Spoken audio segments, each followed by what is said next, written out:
Hello, hello. Did you see me pop in for a second right before that started? How you doing, everybody? Let's see here. Give me just a second. Let's get to one of my screens. I'm trying to open up the chat in another window.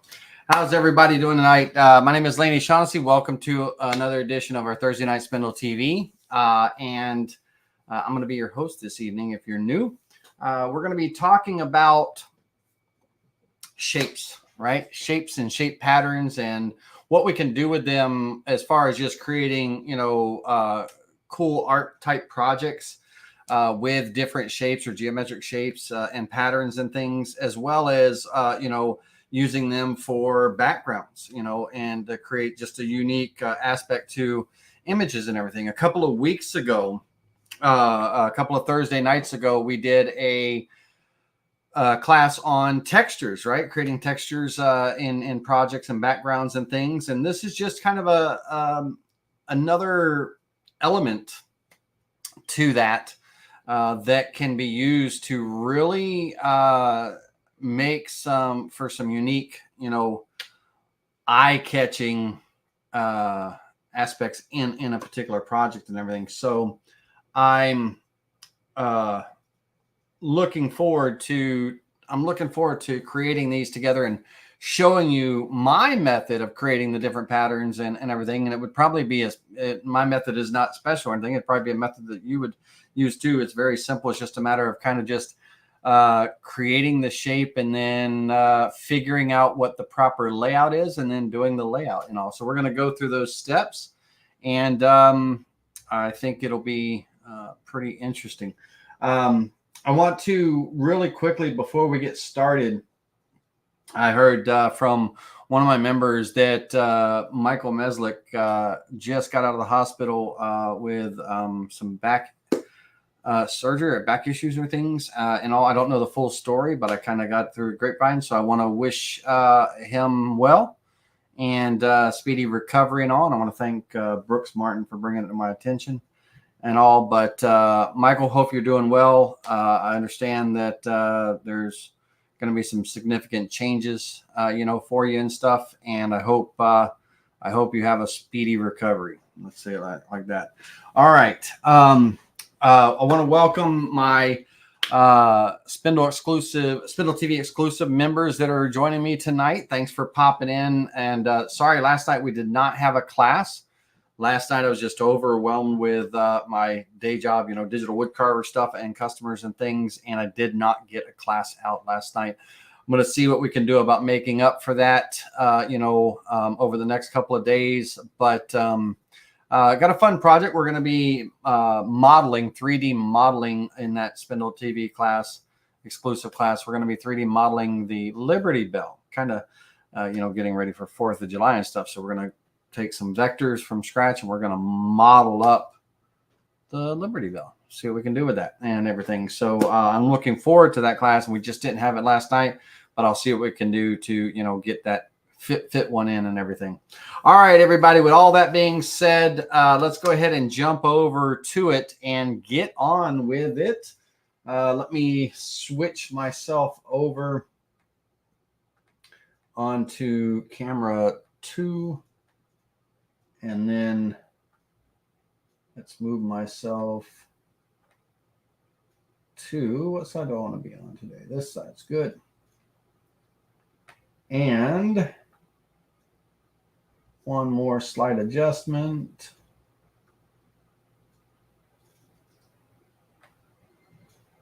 All right. Okay, let me turn on my mouse pointer so everybody can see where I'm at and everything. There we go. Is green a good color for you guys and girls? Let me know in the chat. I can make it any color, but is green a good color to see where I'm at? I can also make it bigger if y'all need it bigger and stuff, but I thought small would be kind of good. All right, let's take a look at our simple job setup here. For right now, we're just working with a project that is 12 inches by 12 inches by 3/4, right? No rhyme or reason or anything. It's just the work area that we're working with. I'm going to reference off the material surface and start in the center of the project. Again, no particular reason, just the kind of the setup I have for tonight's class. And we're not working with any 3D models tonight. It's all vector work. So everybody can do it. Desktop, Pro, and Aspire users alike can all do what we're going to be doing tonight. And for those of you that, need some visuals on different patterns and things like that, and what we're talking about and what we're going to be doing, I will kind of give you a look-see at some of these patterns. So to just give you a visual idea. So imagine, geometric shape type patterns, these type of background type patterns and things for, some creative project design ideas. And the another variation of that particular one right there, something like this that could be, kind of a background. There's going to be more, those are just kind of just to give you kind of a visual, like, what we're dealing with, geometric shapes and all. And then we're going to see if we can, do some other creative things, such as, maybe patterns like this and stuff, right? All right. So that being said, let's go ahead and jump into it and all.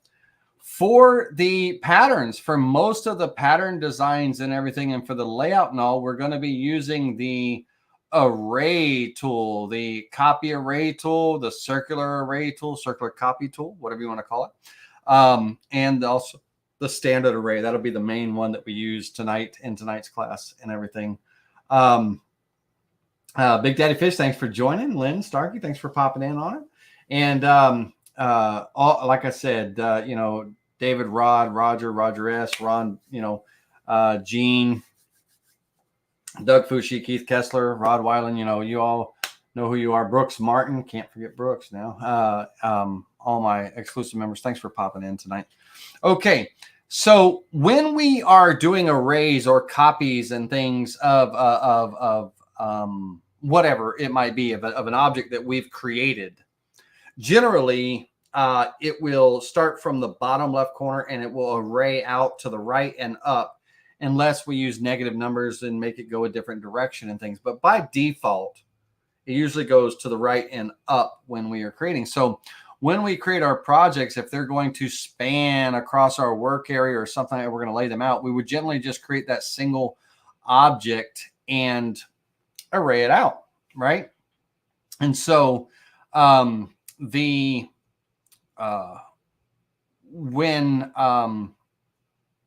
we create a linear array using the linear array tool, for those of you that might not have ever seen it and all, let me create a shape because it won't highlight or turn on until a shape is actually selected. But in the linear array tool, we have how many rows and columns we can make. We have a gap or offset. So a gap is the space between, let me draw this out. A gap is the space between the right side and the left side of a part, the gap in between them, if you will. Offset is from the left side of one part to the left side of the other part. So the offset distance. And also when it comes to the y-axis, from the bottom of one part to the bottom of the next part. So that's an offset. Gap is just the space in between. So you can use either or when you're creating your patterns and all. Symmetry, we can make patterns flip, one direction or the other. And we can change their orientation from row to row in things, and also from every other item and all, we can, flip and things. And displacement, we can shift rows and columns left to right or up and down and stuff we can displace them so they're not just in like a grid type row. They can be offset slightly and stuff. So for our first thing that we're going to do is I'm going to create a boundary, a border on my board.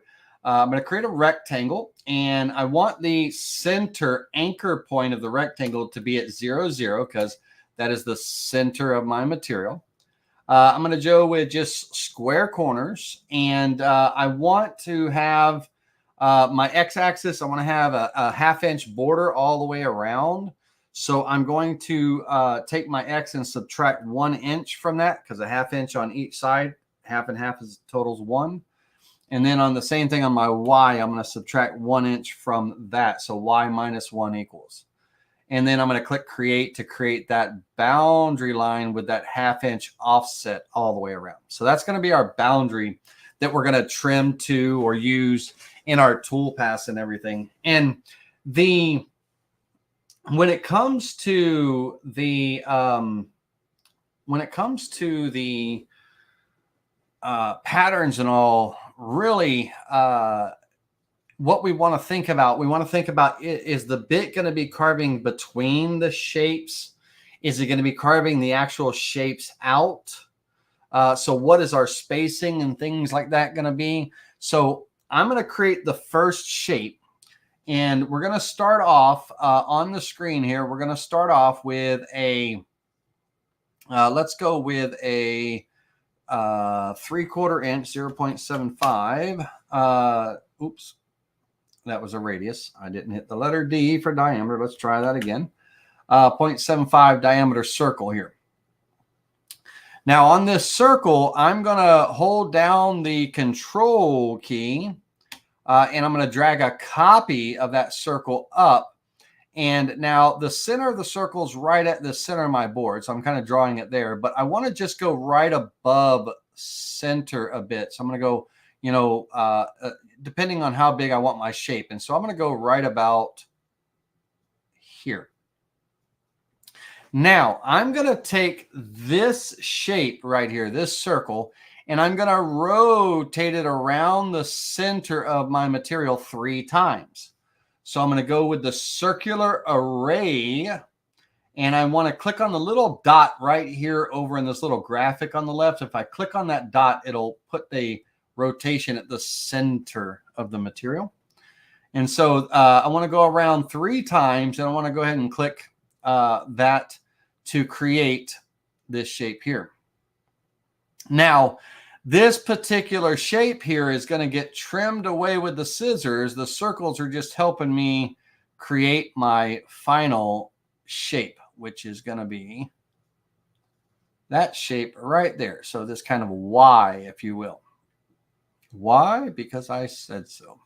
All right. Now, imagine, if you will, now when I'm laying out a pattern, right? I need the numbers. I need my math, right? So I know how far the offset is, and I know how far the gap is, if it's a gap or if it's an offset, or I need to know how far the displacement is and things like that. So remember, and I'm going to be using the offset distance for this. And so remember, that's going to be the left side of one part to the left side of another part type of thing. And then the bottom of one part to the bottom of another. Now, in order to be able to visualize this, the pattern that I actually want and everything, I actually take maybe 2 or 3 copies of this shape, and I lay it out down in the corner, or wherever I am on the screen and stuff. I lay it out. I take my measurements, I write them down or make note of them, and then that allows me to make my pattern. And that's exactly what I'm going to do here. So right now, I'm going to create the pattern with no gaps in between. But I'm going to take this shape and I'm going to snap it right to the top here. And then I'm going to take and grab this shape here in the center. And I'm going to snap it kind of at that point. And then I'll take this, and I'm holding the control key, so I'm moving the copy down and everything. And so now let me move this up into the right position.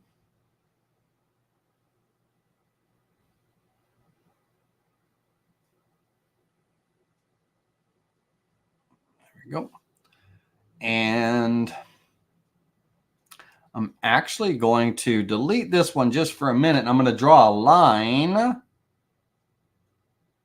right straight up the middle here. Well, I say I'm going to draw a line and then I don't draw the line. Here we go. Let's draw a line straight up the middle there. And then again, I want to get this part just right. And so there's center points and stuff right there. And I should be able to snap that. There we go. I'm happy with that. Now I'm going to take that shape and I'm going to select this line and I'm going to use my mirror tool and I'm going to flip it about the line. I'm going to create a mirrored copy and flip it about the line. So that ends up there. And this is just a small segment of what my, minus this line right here, this is just a small segment of what my pattern is going to be, right? And so one of the things that I want to make sure of is that I have a nice gap between my parts because I want my lines not, I want my lines not to touch, but I want them to be spaced, a certain way, right? So I'm going to take this part and I'm going to move it using the move tool. I'm going to make a relative move and I'm going to go up a 32nd of an inch. So 0.03125. Okay. I'm going to take this part and I'm going to make a Y movement to the left, or an X movement, sorry, to the left. So it's a negative number. I'm going to do the same thing, 0.03125. And then I'm going to take this part and go positive 0.03125. Okay. And when I actually create, this pattern and everything, I kind of want, I want my lines to be somewhat consistent in space and everything where my bit's going to carve in between, right? So, I want to make sure that my spacing looks, somewhat uniform. Now, once I have that pattern, laid out, now I'm going to take my measurements. Okay. So if I were to imagine that these two right here, that's row one, right? One row. So from the left side of one part to the left side of the next part on that row, that's my offset distance for X. And from the bottom, and now this second part here, that's row number 2, and this is row number 3 kind of thing, right? So from the bottom of row number 1 part to the bottom of row number 2 part, that is my Y offset distance. And then finally, from the left side of one part on row 1 to the left side of row 2's part, that distance, that's going to be my displacement because row 2 is going to displace. If it wasn't displaced, then the parts would be centered over each other for each of those rows, right? And so we're displacing it. We're shoving it to, a certain direction.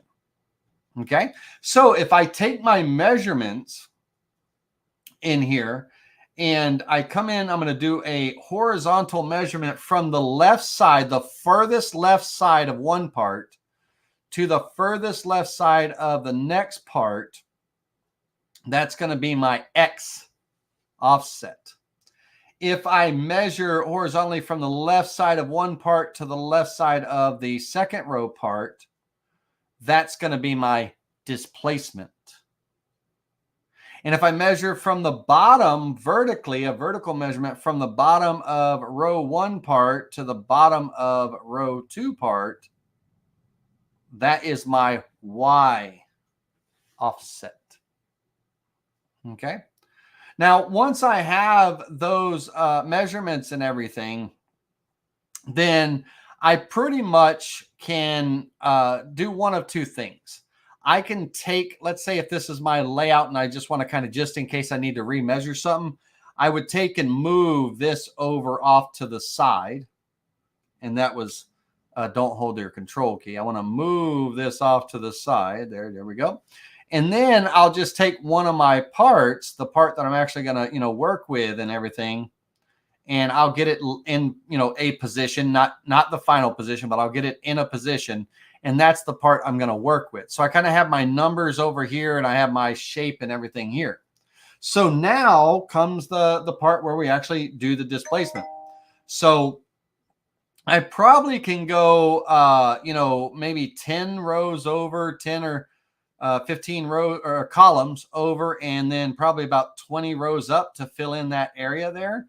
But I'll just lay out some numbers, and we'll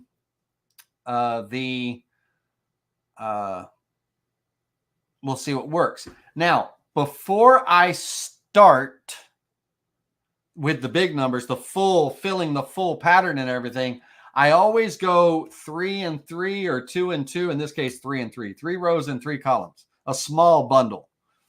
And I plug in my numbers. So remember that offset number was 1.0123. So that's what I'm going to plug in here. 1.0123. My bottom of one part to the bottom of the next is 0.2743. So we'll plug that in there. 0.2743. And then my displacement from the left side of row 1 to the left side of row 2, 0.5061. I'll put that down here. 0.5061. Now, what I'll generally do is, like I said, I'll go 3 and 3 and I'll click copy. And then I'll take a look at what my pattern is looking like. And I want to make sure it just I want to visually make sure that everything is, looking good. Now, the only thing that's not matching up is right here. So I need to add this gap, that 30-second, 0.03125. I need to add that to my Y,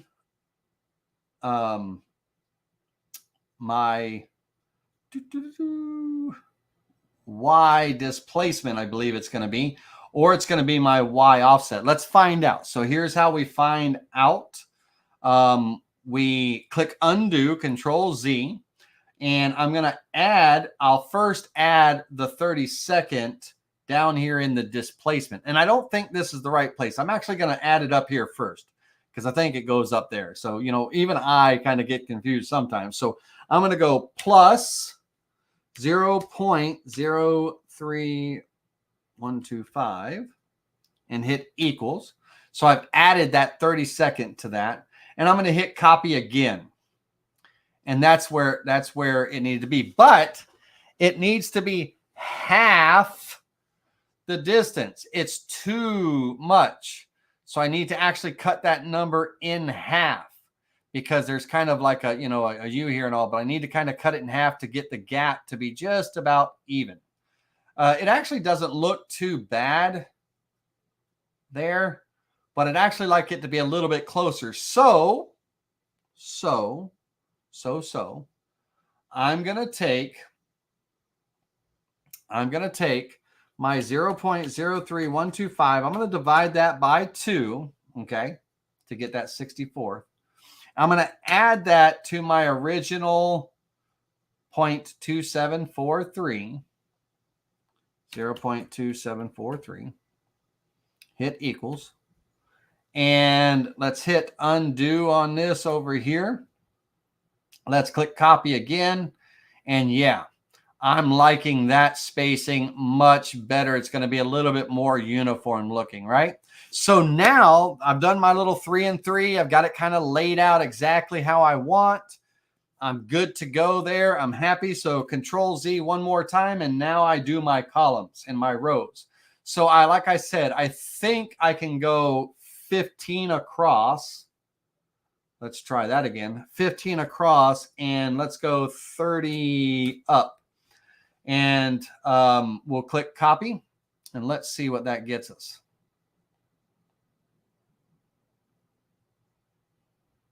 Oh, okay. I was too many on the columns and not enough on the rows. So let's see here. 1, 2, 3, 4, 5, 6. Okay, so let's go. Let's go on the rows. We need more. So let's go 40 rows. Let's go 10 more. And let's go, instead of 15, let's try 11. Now I'm going to hit undo, Control Z on my part and just hit copy again. Right? And man, I nailed it with the 11. And that's okay. Overshot it with the 14. That's good. That's fine. I'm happy with that. Now that fills my area with this cool pattern, right? This geometric pattern. Now I'm going to take the whole group that I've just created. I'm going to hit G for group. And I'm going to align it to the center of my material. Okay. Now, this is where my rectangle comes into play. With my rectangle and everything, I'm going to use the rectangle as a trimming boundary. I want to clear everything outside of that boundary away. Now, in order to do that, I do not need really to select all of my parts. I only need to really select the parts that are making contact with my, border, right? So I can come in and select and ungroup this. I can come in and select these parts here. And I can hold down the shift key, and I'm using my left to right this time, and I can come and grab this row. Come over here and grab this row. Now I'm able to grab just what I want to grab, because when I go left to right, the objects I want are 100% in the selection window I'm drawing, and the objects I don't want are not.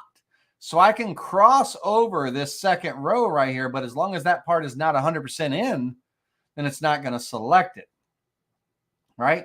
And so down here, I can do the same thing.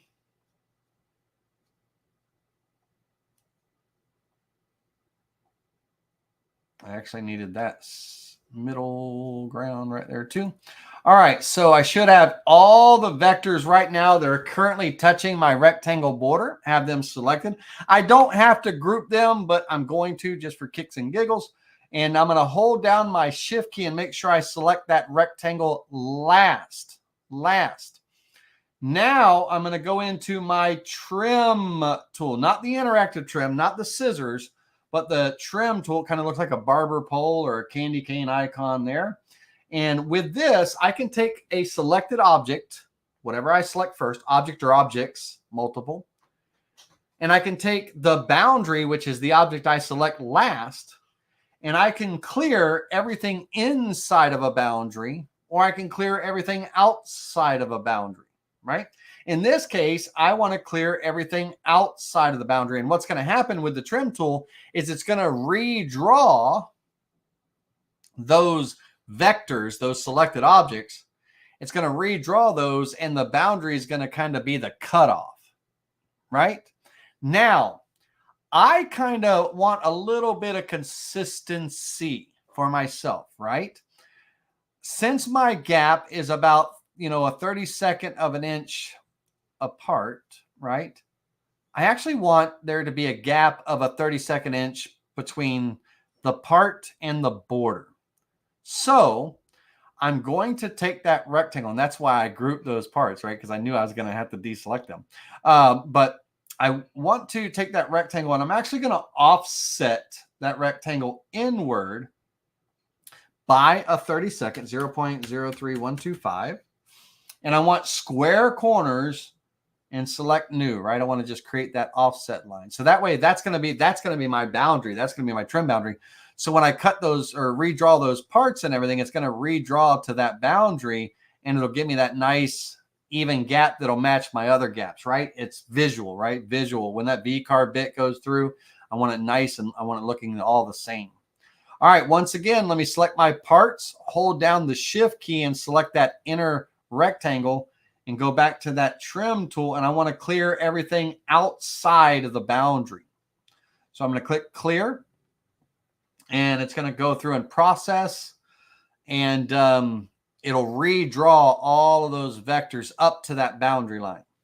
Now that inner rectangle that I just created, it's going to serve one purpose and one purpose only.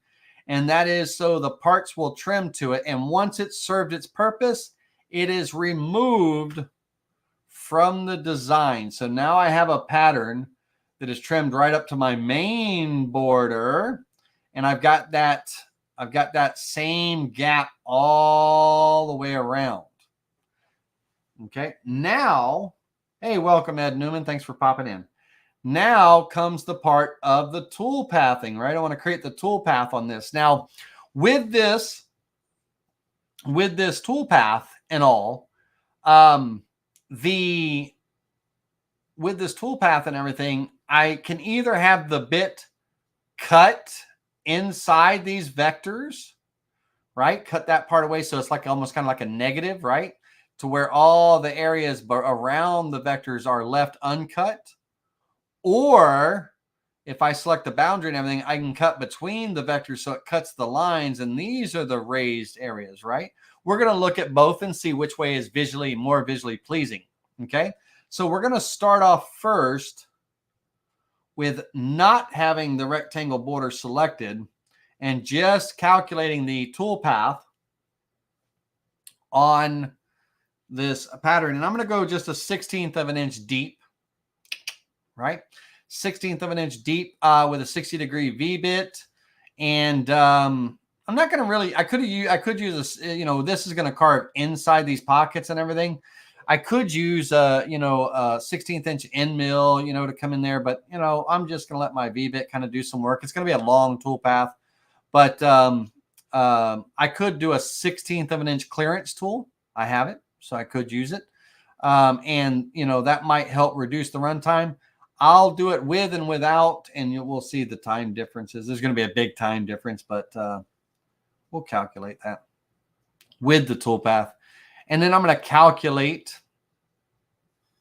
Now, imagine if this was a background. Let's say the background was walnut, and then these parts that I'm cutting out, they're pocketing out right now. They could be inlay pockets, right? V-carve inlay pockets for a maple, you know, fill and everything. And you could have this beautiful pattern of maple and walnut or whatever colors, you know, whatever contrasting colors and everything. And I'm going to turn the color off for a moment, and we're going to preview this visible toolpath. And so we have this pattern here and all. And the last thing that I'm going to do to really kind of set this off is I'm going to take and do a profile cut. I'm going to go a 1/16 of an inch deep with a 60-degree V-bit.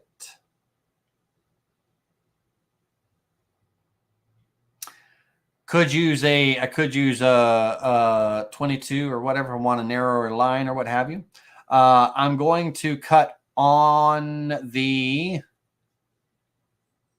outside of the line, and actually I'm going to cut on the let me see, hold on a second. I just want to step off the line just a little bit.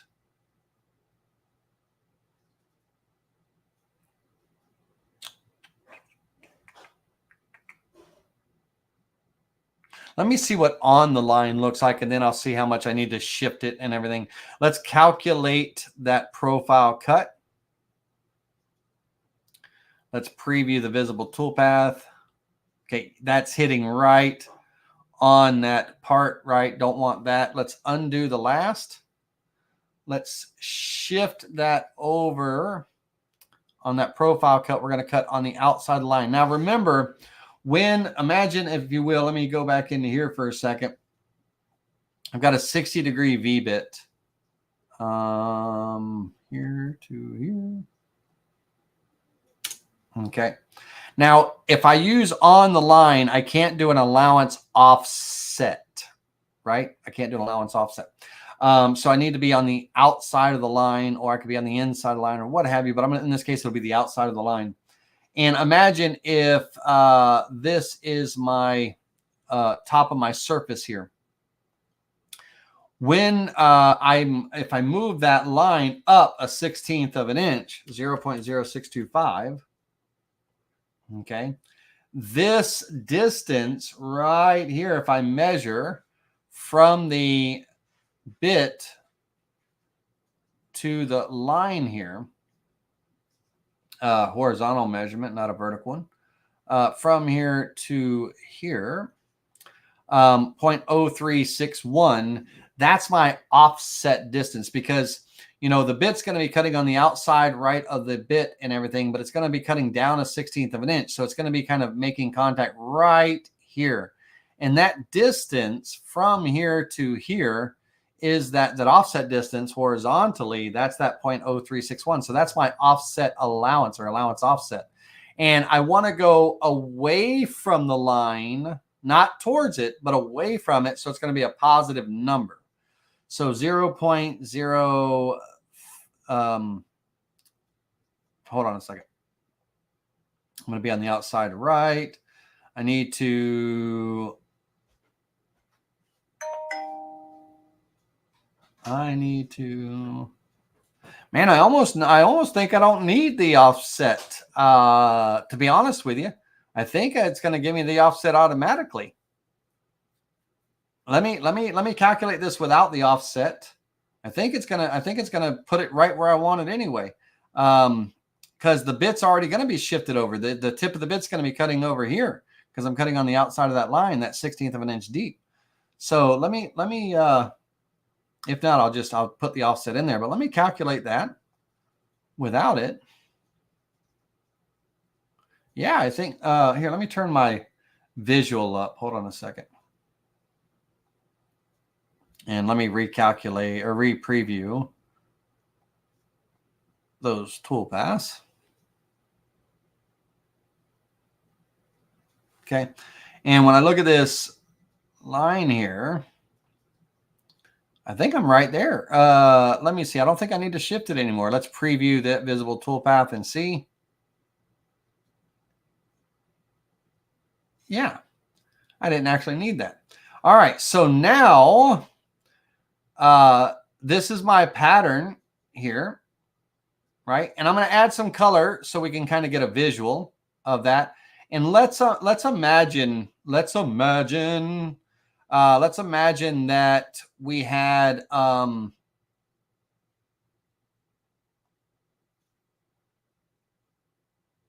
me see. Let me find. Imagine we had a nice dark piece of walnut, and that contrasting fill was, kind of a maple-ish color. So let's see here. What would be a kind of a maple-ish color? Let's do custom. Let's see.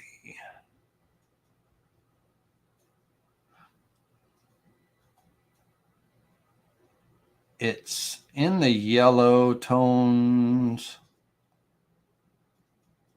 but not really.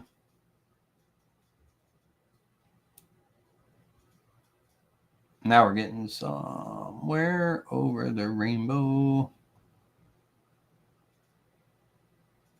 We'll go with that. It's not the right color. That is definitely not the right color. That is not the right color at all. Let's just, we'll go with kind of a, let's find, here, let's just do this. We'll go backwards. We'll go backwards. Maple and walnut. There we go.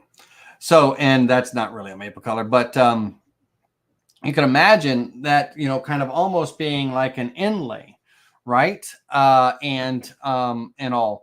Now let's do it the opposite way. Let's do it the opposite way, where we have where we cut around the lines, right? So in this case, this time it's going to be Sorry, but if you're wondering what's distracting me, it's this one right here. This little guy right here is, attacking. He's attacking me. Okay, come on now, go play. Jump right up in my lap. He's a jumper. Okay. All right, lay down there.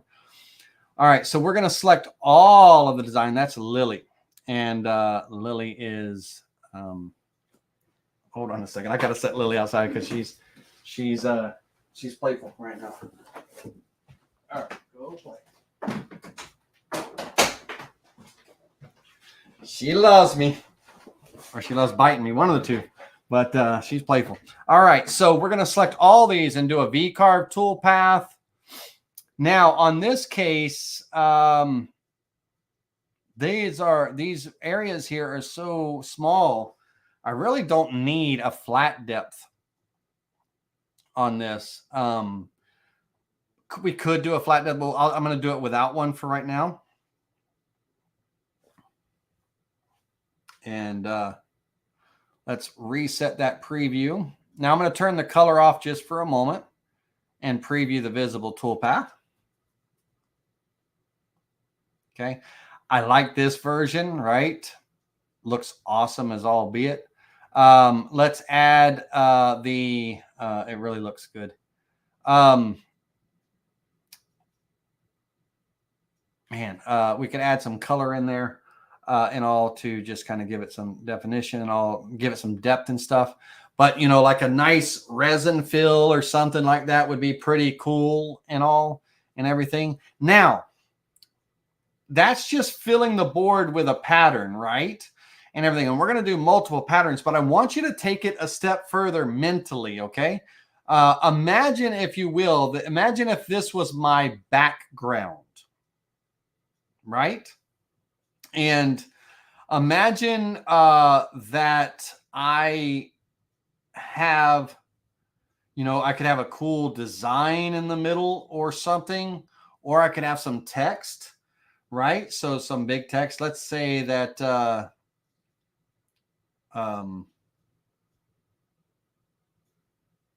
going to do a monogram, like a big monogram in the middle. So let's go. I don't know if Brilliant would be nice enough. Let's go 7 inches tall. And we'll go with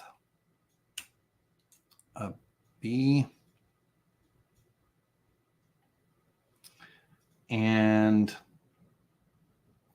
now let me move the B over here so you can kind of see the letter. Right. And I'm going to go bold.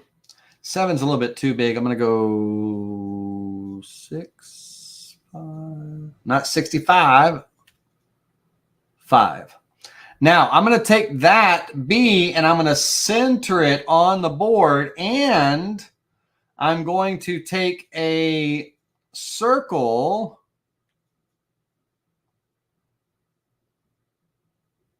Maybe do something. I don't know if I want it. No, I'm not going to do a circle. I'm going to do an offset of the B. So let's take and select that B. This will make sense when you can see it in just a second here. I'm going to offset that B outward. Let's go a good 1/4 inch, 0.25. And maybe let's create some sharp corners for that offset. So we have kind of a nice look here. All right. That will work. Yeah. All right. Now, let me ungroup that. Let's turn that off. Now, it's hard to see right now because of the pattern and everything. And that's what layers is for, ladies and gentlemen, layers and all. But I need this pattern visible because I'm going to be trimming to it in just a second. Now I'm going to hit delete. All right, so I'm just going to select on these here. I'm going to select a couple of, just kind of what's generally in that area, right? What's in that general area of what is, what's touching my border. So I need to make sure that I select out far enough to at least get the vectors that are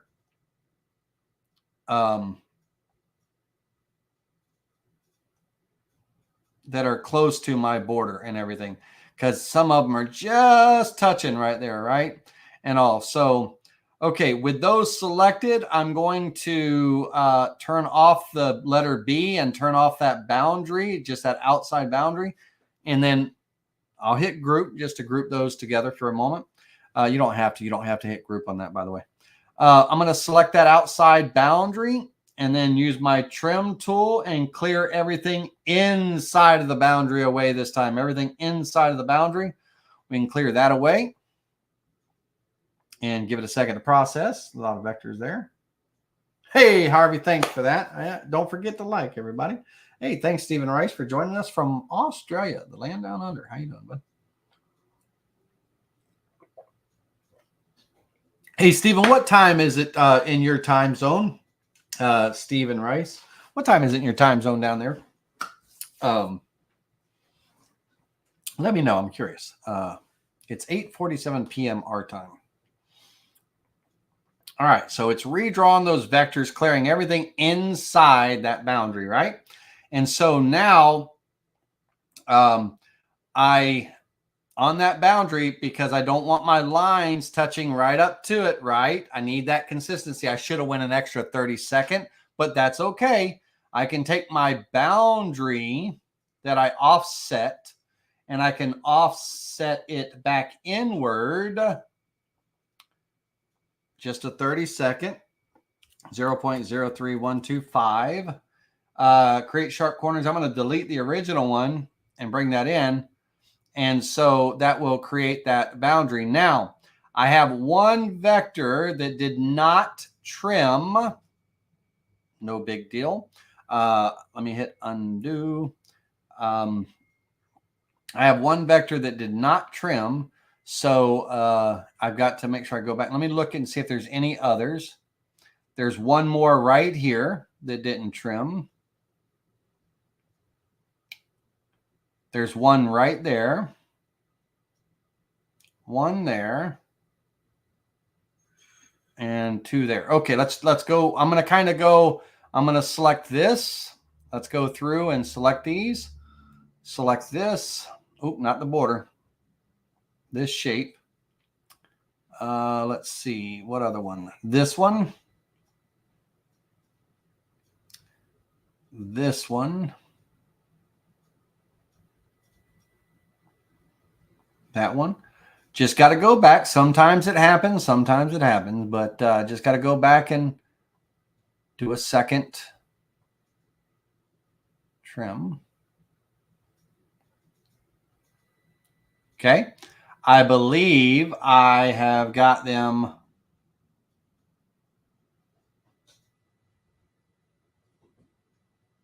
all selected. Yep. Okay. So now I'm going to take those selected objects again. I'm going to select the boundary last. And then I'm going to clear inside that boundary. Now, something very peculiar.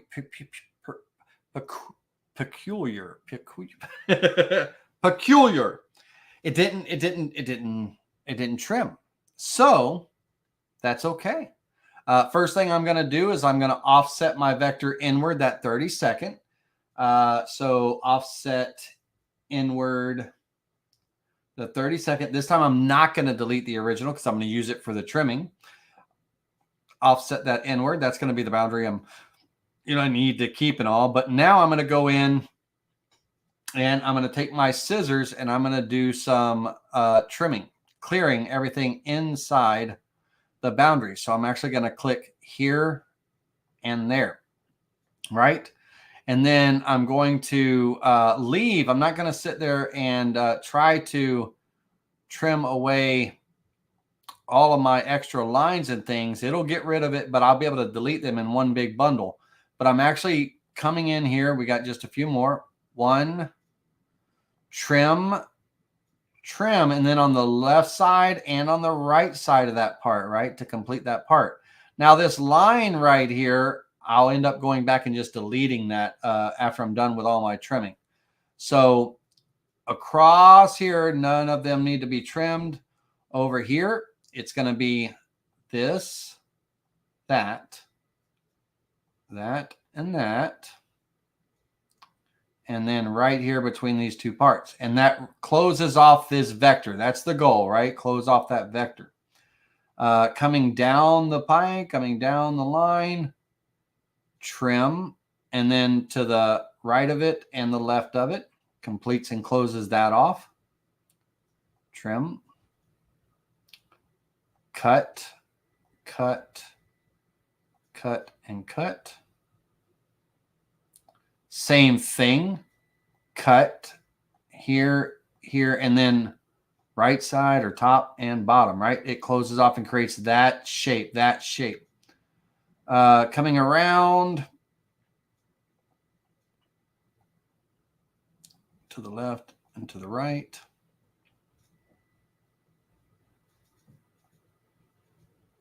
Okay. I'll clean up on aisle 7. All right. Got them all. Now I have some leftover lines, right? I have some leftover lines, and these are open vectors. So here's the easy way for me to do this. Right click on the screen and go to select vectors, all open, and it's going to select those remaining open vectors. And then I'm going to go right click and delete, right? Boom, get rid of them and everything. And now in the middle of this pattern, I have this very cool monogram initial, right? So let's do the toolpathing. Let's see, I'm going to do the carve between the lines one. So when it carves between this line, it's going to skip here, and then it's going to carve the letter B. Perfect. All right, let's go ahead and do it to it. So let's select all of the vector there. And let's go with a V-carve toolpath. This time, because I have such a big area right here, I am going to set a flat depth. Okay. But it's going to be a decent size flat depth. So I'm going to go 0.25, too many decimal points. And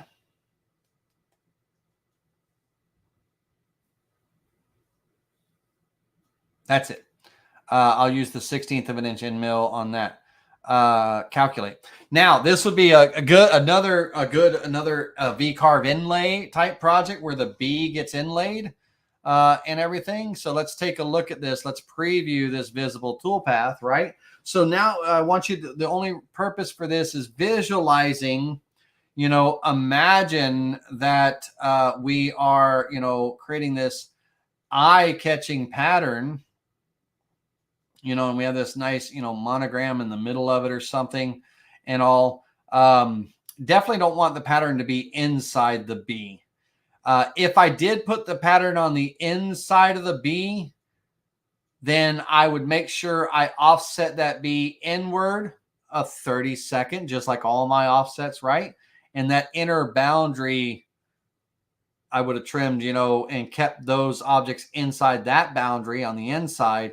So if I did want to fill in around this B, I still had that 32nd of an inch boundary all the way around, that pattern, on whatever you want, whatever looks good to you, whatever doesn't, that kind of thing. But I could have had that pattern kind of continue in here too. I think that would have probably been a little bit busy, but, just a little, visual of something. So there's, and let me turn the color off just so you can see the carving, right? And everything. And like I said, if I wanted that pattern to kind of fill in here, probably could have done that. I would have just done that 32nd offset, and I would have had a trim boundary for all the stuff that was in there, right? To keep what I wanted and get rid of what I didn't and all, and also, so imagine that pattern being your background, right? Being the background and stuff, and all. And it's just something a little, visual and eye catching and stuff.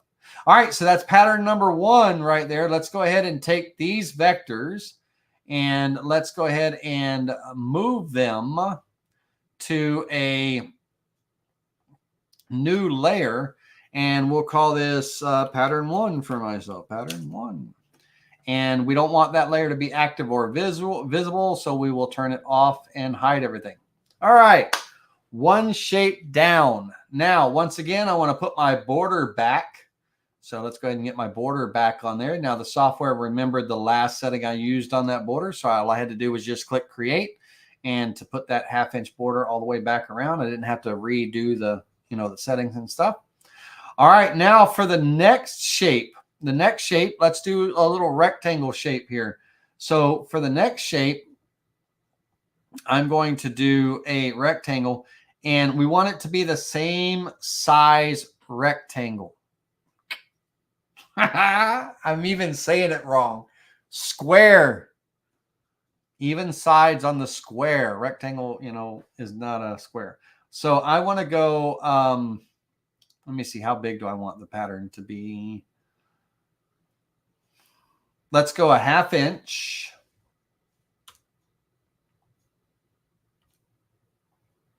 Okay, 1/2 inch square. And then I'm going to offset outward another 1/8 of an inch. Yep. Square corners. Okay. All right. Now I'm going to take a line here, and I'm going to draw a diagonal line right straight across. I'm going to draw another diagonal line corner to corner straight across. And I'm going to take these vectors, and I'm going to hold down the control key and drag a copy off to the side. I need 2 of these. Okay. Now with my scissors, I'm going to take and clear out all the lines in the middle, and then I'm going to get rid of the top and the bottom vectors. And over here, I'm going to clear out all the vectors in the middle, and I'm going to get rid of the left and the right vectors. So now I have these 2 shapes, but they're all, or these, this rectangle right here, but they're all, it's like a mitered frame, if you will. Mitered frame. Now on this mitered frame, what I want to do is I want to take this part and I want to move it upward. And I'm going to go 1/32 of an inch. Nope, that was to the right. Upward is Y. Upward is Y. 03125. I'm going to take this part and move it downward. Oop, that's too many O's. And that, again, when you're going down, it's a negative number, 0.03125 negative. Okay. I'm going to take this part right here and I'm going to move it to the left, negative 0.03125.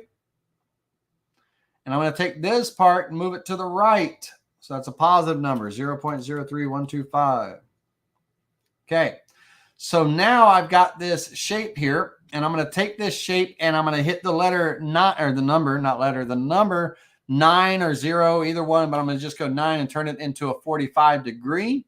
And I'm going to slide this up here into this position.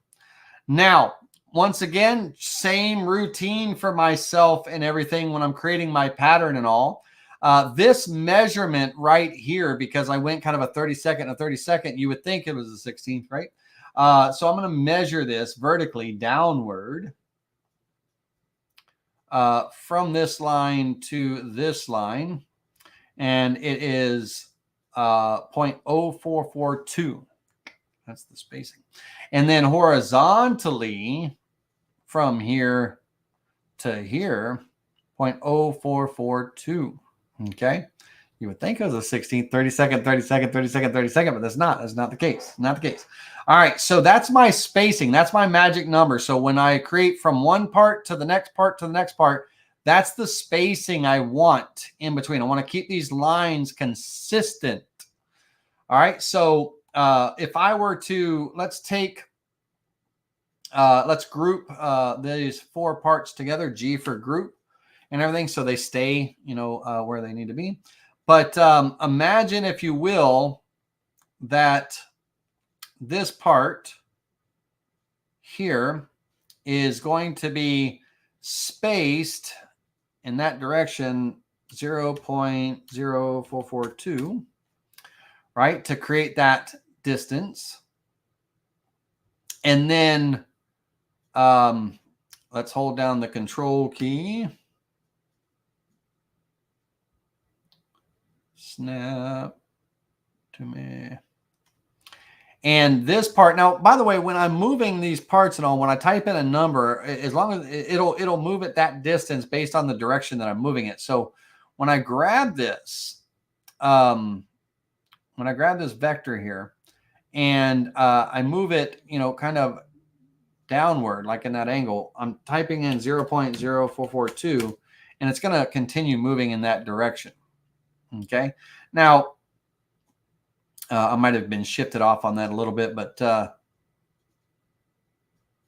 let's find out. This is a 45-degree line right here, ladies and gentlemen, right?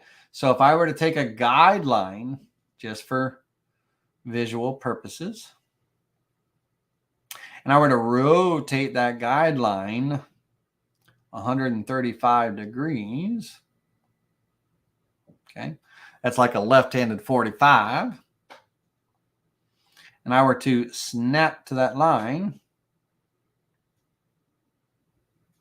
right? Let's snap to the line. There we go. You can see I was just slightly off on my placing. So this line, or this object, would actually be right there. No.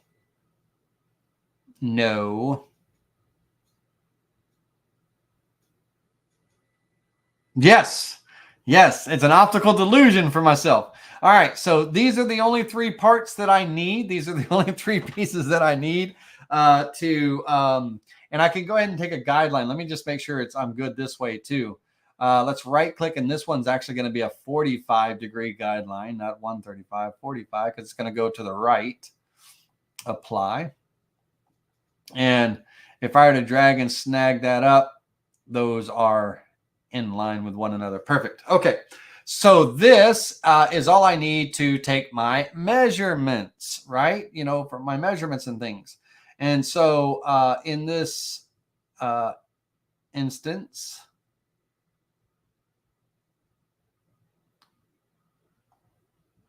we'll do horizontal first. And from the left side of one part on the same row to the left side of the next part, we have a distance of 0.12109.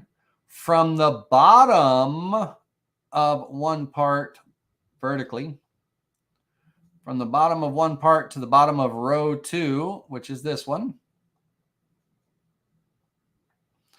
6164. And then again, horizontally, I should have done this the second time, but from the, left side of part 1 to left side of row 2, that's the displacement, 0.0658, right? So now that once again, I have my numbers and everything, I can go ahead and drag this over, and then I'll grab my shape and get it back into place. Now here, these guidelines, I'll go up to view guidelines, delete all guides. I don't need them anymore. And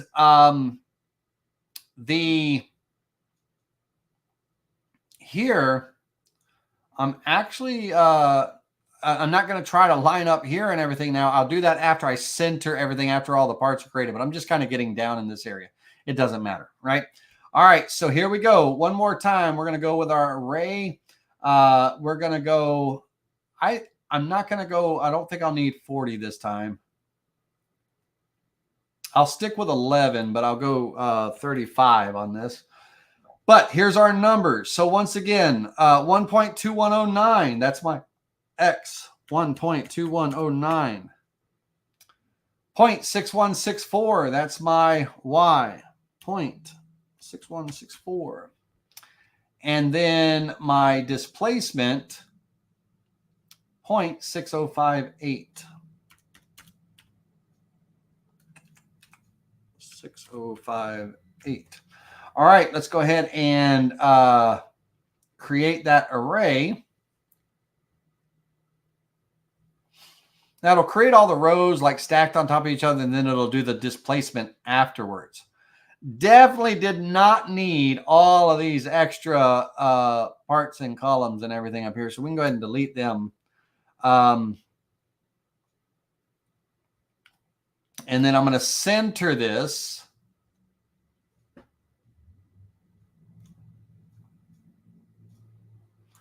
Align, let's close that tool. Align to the center of the material. And once again, I'm going to only select what I need to select on the parts that are just overlapping the border. So again, if I hold down the shift key and I go left to right, it's only going to select the items that are, that I want to select. And it's not going to select the items I don't want to select.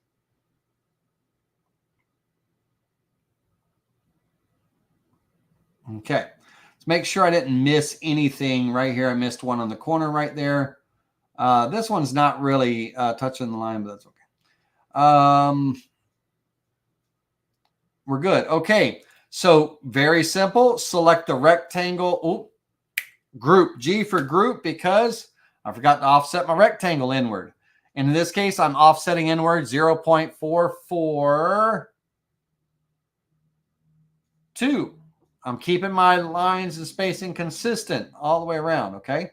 So offset inward sharp corners 0.0442. Okay. That is going to be my trim boundary. Trim, clearing everything outside of that boundary away. And very straightforward on that trim. It was fast and quick. And then again, that boundary served its purpose. I can go ahead and delete that.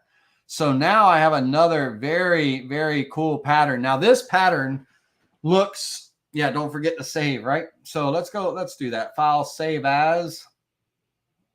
We'll call this geometric patterns class. Okay.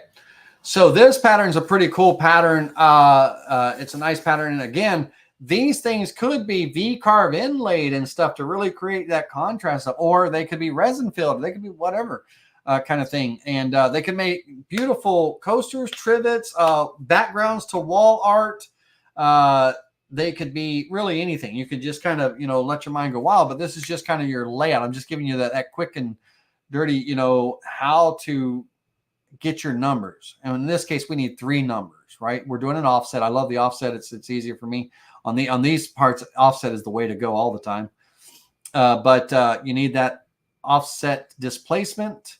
You need bottom of part row A to row B, and you need left part of row A to right to left part of row B on there. That left to right on the same row. Those 3 measurements, it's like every single time, right? Get it laid out how you want, and then make your measurements. All right, let's do the carve. This one we will do, the first carve we will do is without the border. So it'll be kind of that negative. V-carve toolpath, no flat depth. Don't need a clearance tool. Calculate. Reset that preview and preview the visible toolpath. Okay. If I were to fill this in, almost kind of looks like, the little starburst right here. But we've got a pretty cool, pattern there. I'll turn the color off so you can see the actual carve, right? Where it goes in and V-carves. It's V-carving the actual shapes the shapes. Okay. Now, opposite of that. So opposite of that is coming in and selecting that with the border. That border adds that additional line. So now it's going to carve the, around those objects and everything. Again, let me see here. Bear with me a second. Cut, skip, cut, skip, cut. All right, this one's going to carve away the squares in the middle, right? These openings right here. It's going to carve those away.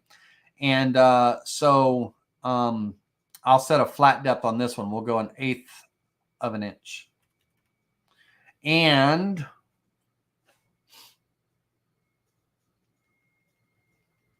I'll use a 1/16 inch end mill. This small end mill because it's small areas, right? Small areas and all. It makes no sense to do like a big 1/4 inch end mill or anything like that. All right, calculate that. So again, this is the pattern with the border selected. So reset that and preview the visible toolpath. This is going to create the complete opposite. So everything that was once carved away is now going to be raised. And so now we have this kind of pattern here where those parts are raised, and then the center and the lines, that spacing in between the parts is what was carved, right? Very cool. If we added some, color to that, and imagine it could be a resin fill, like a really pearlescent resin or something like that, kind of thing. It could be a really nice looking, a really nice looking part or design.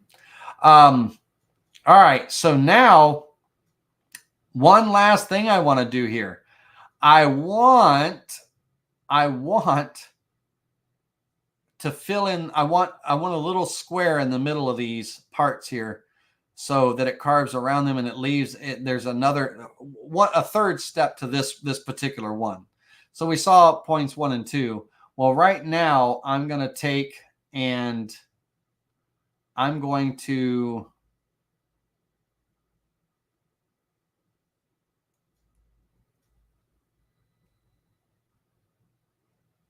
turn this off. I'm going to offset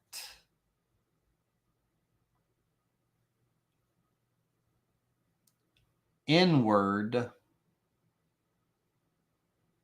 that same distance, sharp corners.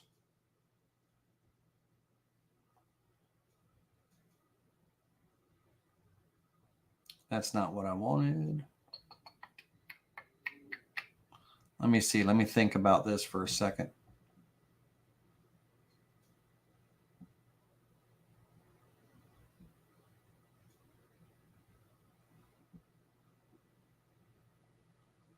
I want to offset. I want to offset.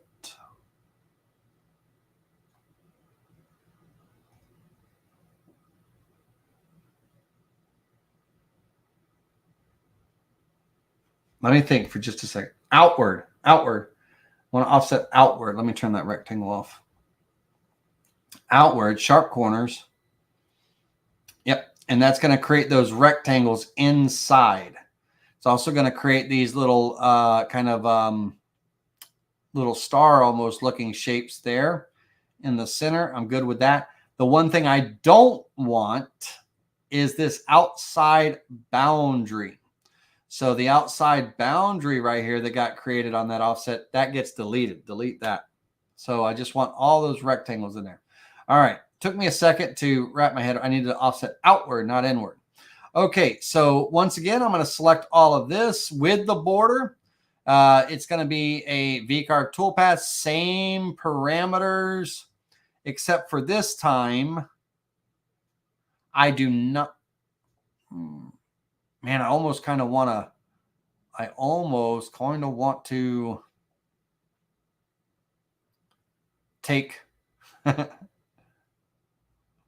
if I were spending a little extra time on this, I would come in and I would add that triangle in and do another trim, and I would fill in my sides all the way around. But anyway, That's okay. Let's go ahead and let's select this.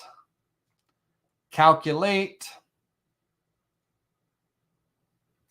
Reset the preview and preview the visible toolpath. This time, because there's a rectangle in the middle, it's not going to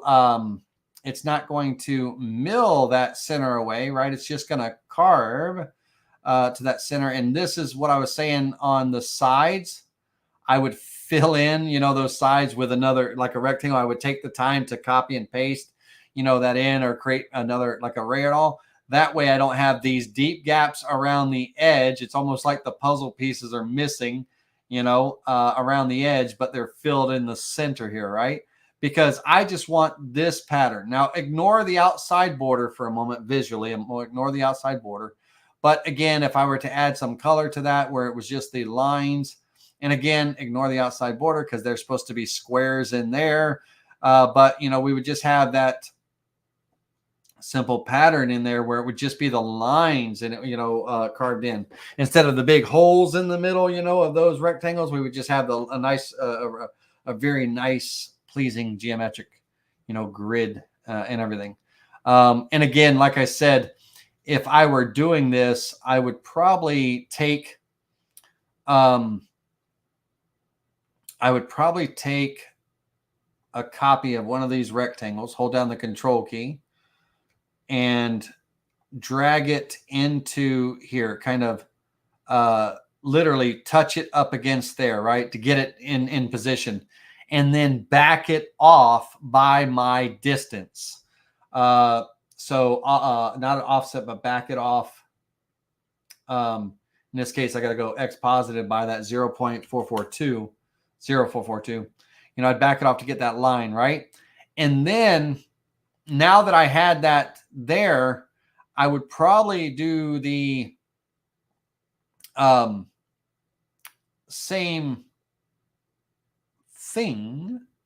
How would I do this? I would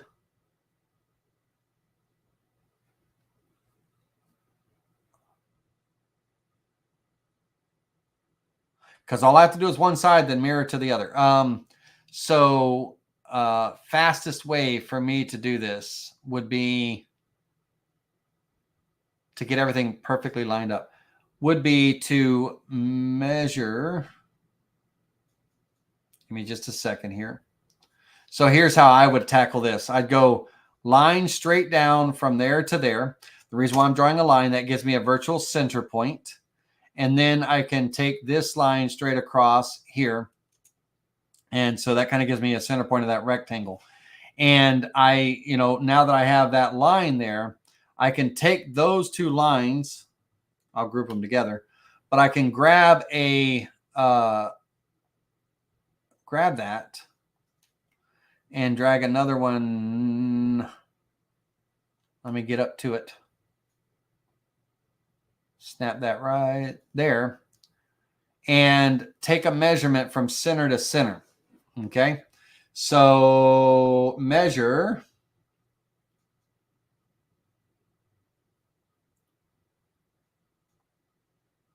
from, vertically from this point to that point,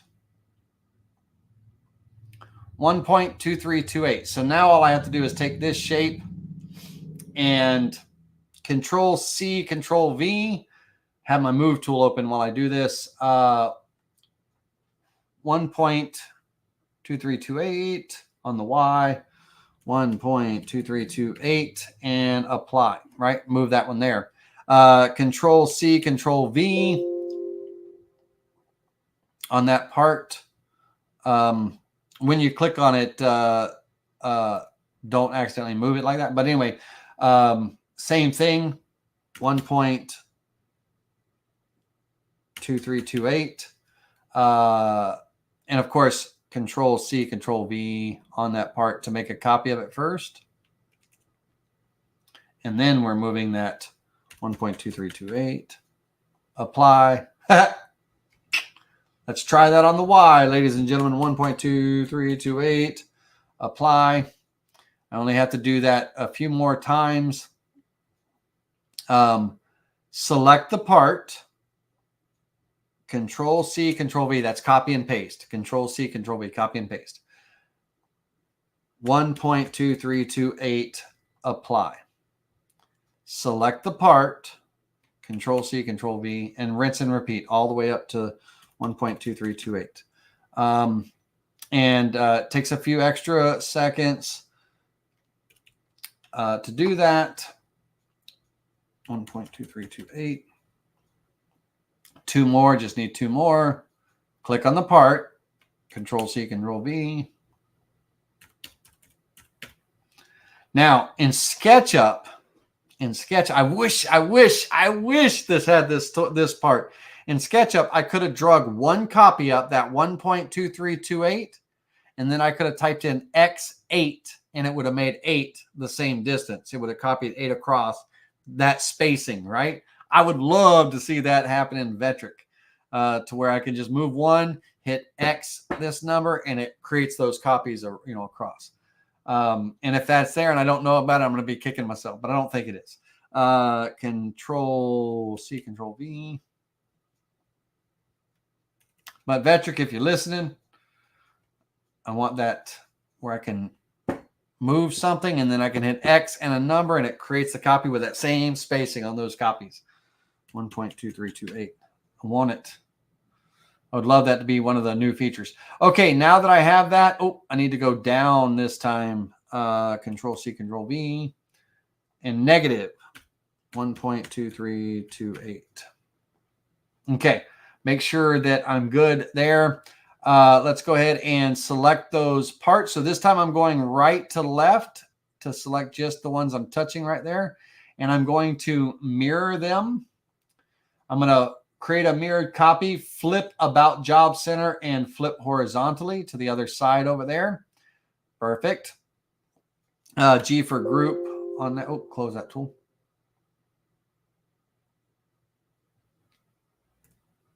G for group. Select this side again. G for group. All right, on those two groups, select them. Hold down the Shift key and, I need to create my offset first. Offset inward. Okay. Select my two groups. Select that offset and then trim, clearing outside the boundary. Okay. And then get rid of that offset line. All right, so now I filled in the blanks there, right?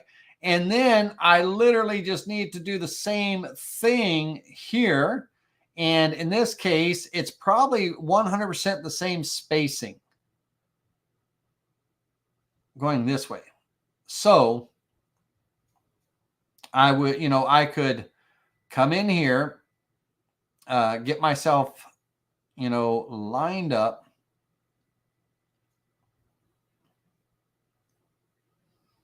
I'm going to select these two parts here. G for group. All right, if I select this shape and then this shape and I align left to right, oops, hold on. Hold that Shift key, not the Control key. There we go. Align left to right, that'll center that. And then I can pull that down straight, stay on my line. Snap it to there. It'll turn blue. You can kind of see a blue highlight when you're like on it, And then I can move that up, on the Y, 0.0442, right? That gives me my spacing. And then let me just see, Control C, Control V.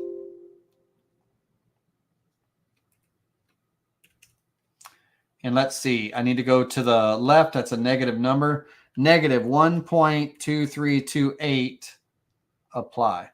Nope, not the same distance. So I would find that measurement, but you get the idea, right? So I could go around that entire, let me get rid of that square for a minute. I could go around that entire perimeter, find my centers and, get that to where it measures perfectly. But like I said, I would love to be able to get this one centered, make a copy right to that one, right exactly where it needs to go, and then hit X 1, 2, 3, 4, 5, 6, 7. Hit X7, and it creates that same spacing. Oh, SketchUp, you can do that. Vectric, you can't. That would be such a nice feature. Okay, so, and let me see in the chat. Somebody's probably saying, you can do that. You could have array copied it. I could have, right? I could have used the array copy tool. Very, very much true. I could have. Yep, and it would have been 1, 2, 3, 4, 5, 6, 7, 8, 9 rows, one column, 9 rows with that offset measurement in between. Absolutely. I'm just a goofball sometimes. All right, let's go ahead, and because we're talking about array copies, and there I am not using it the second time around. Okay, let's go ahead and just really last quick, calculate the toolpath. Oh, hold on. Cancel. I've got some open lines in here. These 2 lines, I need to get rid of them. There and there. Okay. Calculate. Reset the preview the visible toolpath. And again, we're looking at the sides, not the top and bottom. But, so we could do that fill and everything. So that's pattern number 2, right? That's a pretty decent, pretty cool pattern and stuff. Now this could be done with octagons as well. If this was done with octagons or a 6-sided, hexagon, right? Then we would have a pattern that, looks like this, right? Where we create those 6 sides, create that even spacing in between, and we could create a pattern with that hexagon shape, that octagon shape, that this and that, you could, it's endless, right? So that kind of thing. So we could, create that same kind of pattern with that same kind of method I just did, and everything. Okay. Let's minimize that. We'll get to that shape in just a minute. All right, let's talk about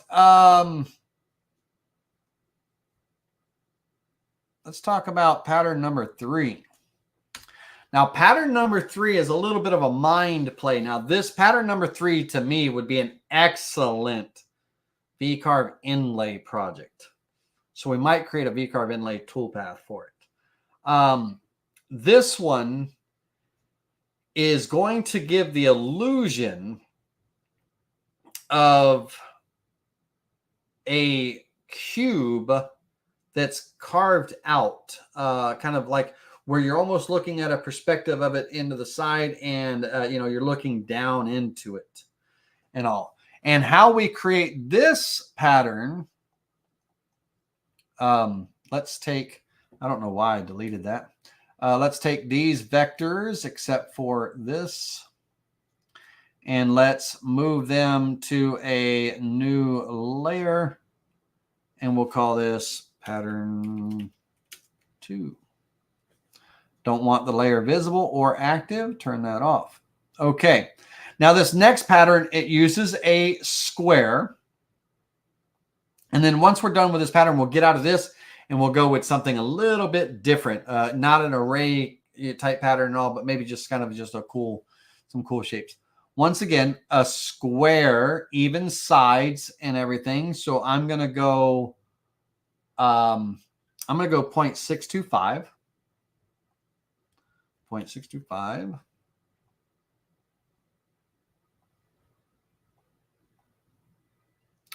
Let me look at this in the scheme of things. Yep, that's good. Now, this one requires a little bit of an alteration of the shape.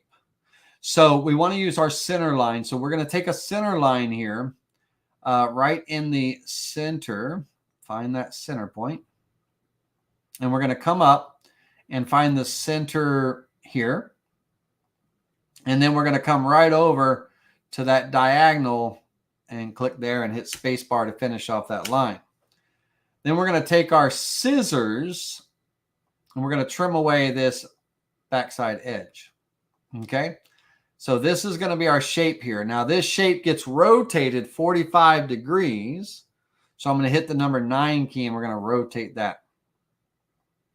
Now, on this particular shape and everything, our pattern, if you will, is going to be kind of, let's see if I can keep it on its plane. I'm holding the alternate key down to keep it on its plane.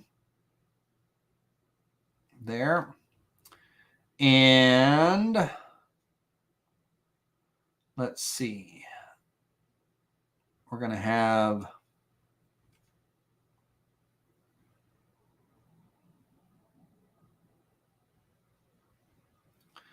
that there, and then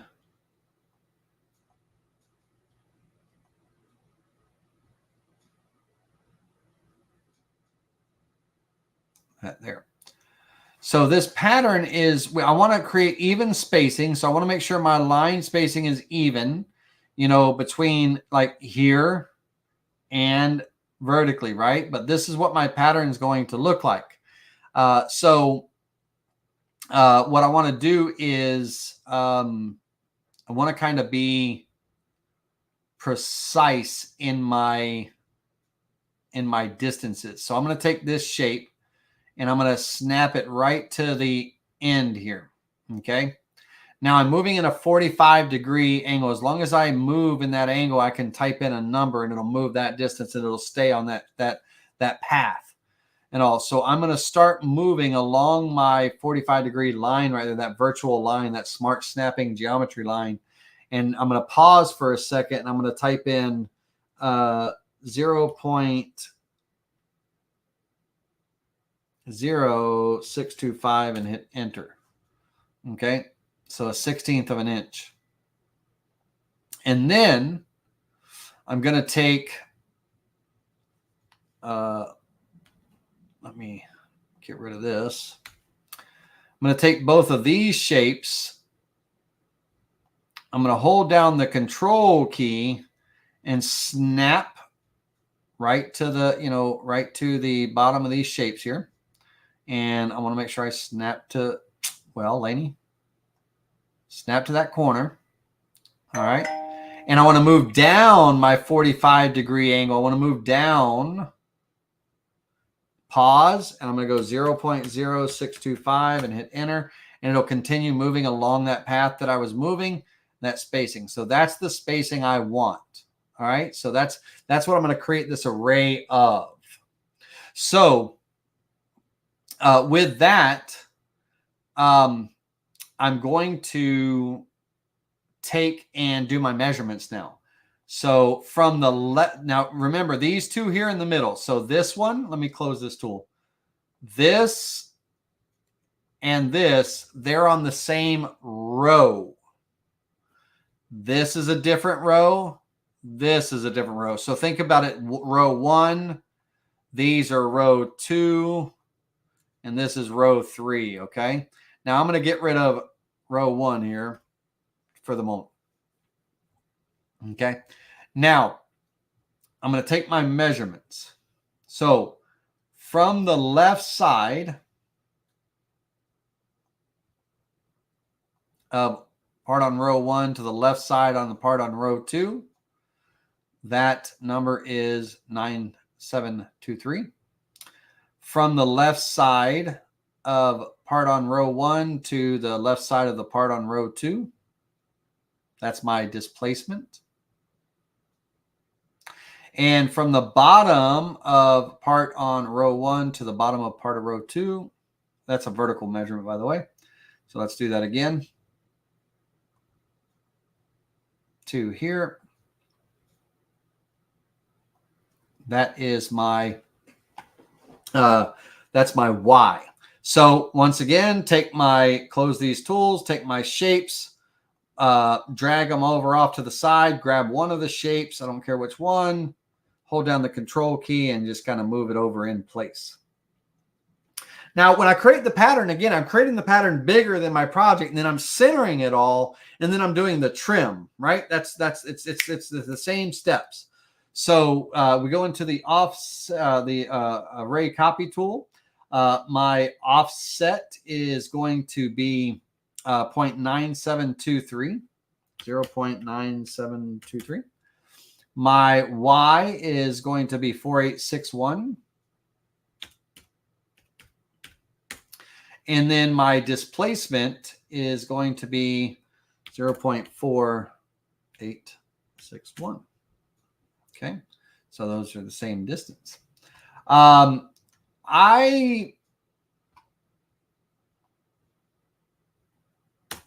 will go 20 and 11. We'll see where we get where. All right, let's go ahead and create that array. Ooh, I want to go bigger because I want to be able to trim up to the line to try to eliminate those voids, right? So bigger. So I need, let me hit undo. I need, let's go 2 more columns. So let's go 13 and let's go 30.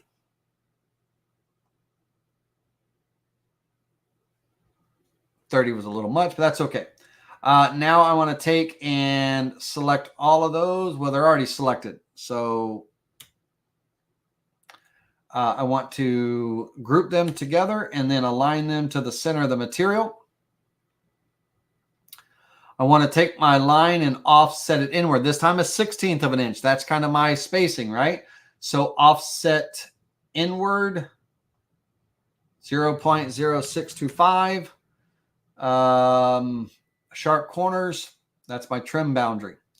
All right, now in this case, I'm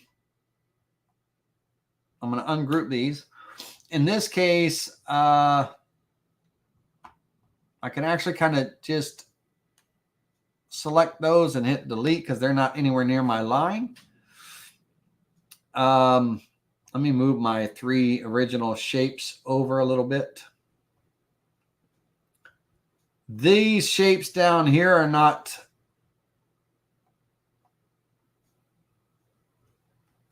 on my line. These shapes here are not on the line. I only need what's on the line, or what's making contact with the line. Okay, so now I can go ahead and select kind of my 2 rows there. Hold down the shift key, come down, select these 2 rows, these 2 bottom rows, and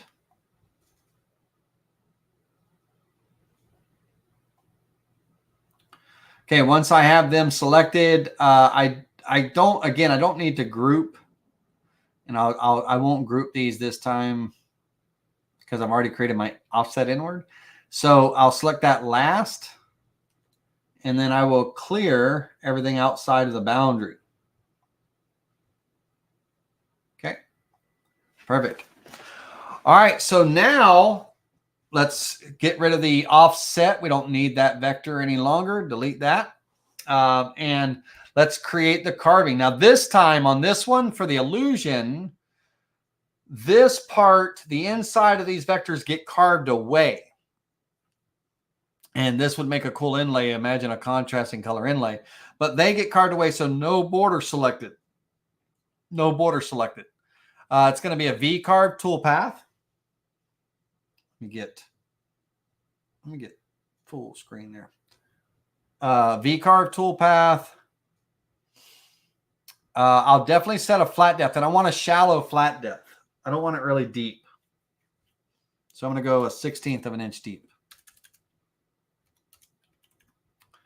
I'll use the 1/16 inch end mill with the 60-degree V bit, and we'll calculate that.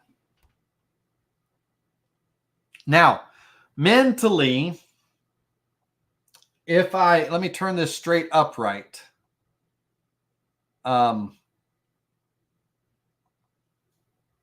Let me turn it straight upright. And when this carving occurs, and I'll tell me, and I might need to carve the border and all that too, but tell me if you can see where it looks like the cube, like a three-dimensional look. All right, we're going to turn the color off, preview the visible toolpath. Okay. Right now, it just looks like a bunch of holes and all those patterns, right? I'm going to go black to create what looks like that depth. So imagine a three-dimensional cube that's been hollowed out, and we're seeing the shadow on the wall over here. We're seeing the shadow as we look down into this. So if you can see kind of that, if your head can picture that. Let's do a profile cut on the border. We're going to do a profile cut 1/16 of an inch on the outside of the line.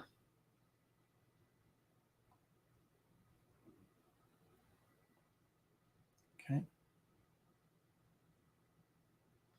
So that visual, right? Now it's not a three-dimensional. It's not the opposite way where, it's where it looks like they're stacked on top of each other, like, the three-dimensional cubes and everything. But it kind of has that, that cube effect, right? And it would be a cool inlay, I think, a cool inlay project. But here's something fun. All right, just something for kicks and giggles. I'm going to do a rectangle.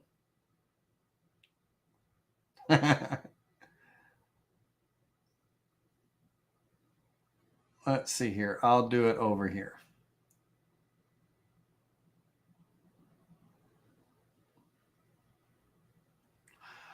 All right, I'm going to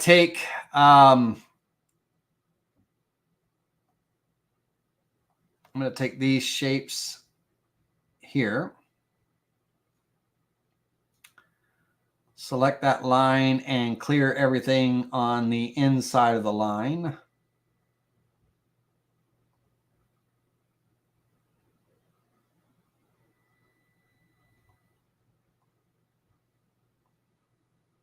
And then get rid of that line. And then I'm going to bring in a old friend, my Generation Xers out there, and maybe even some of the boomers, because your kids were Generation Xers. They probably played this game quite a bit.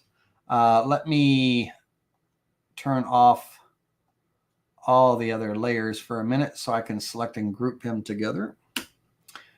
And let's get him sized down.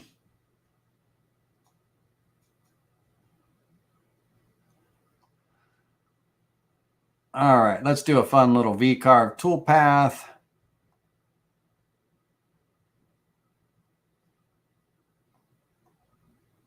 No flat depth, no end mill needed. Calculate. Let's come in here and select all of this, turn him off for a minute. This is not the right square formation for that, for Cubert, but let's see here. Calculate. Oops, hold on a second. Stop. Need to turn my border off.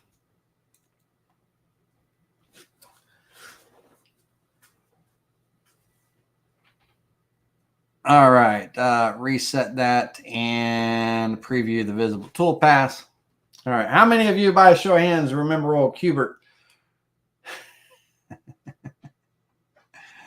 All right, that's just something goofy, right? Okay, not the right type of cubes for old Cubert, but it's something. All right, so once again, just long story short, we're going to end it here, on this, on the arrays and everything. But figure out the shape or the pattern you want, and Google searching geometric shape patterns, it'll give you a whole array of them, right? A whole bunch of pictures and stuff that you can kind of, look at, for inspiration and figure out what you, want to do, and everything. The that first pattern, the very first pattern that we created tonight, that was inspired off of this one, right? And so, visually, when you're looking at this, you can see the circle. So there's one circle right there. There's another circle and another circle. So, when those circles are created, when they're trimmed away, it created that part, that Y-shaped part. And then when you create that spacing and everything, you can create that. Now, if I have a spire, which I do have a spire, I could create that part and I could weave it, so it looks like it's weaved. So it looks like a weaved basket, right? But that was the very first pattern that we created tonight, if you recall. Now, let's talk about something like this, and let's talk about a different type of pattern as well. Let's go ahead and take old Hubert and move him to a new layer. Let's turn that layer off for a second.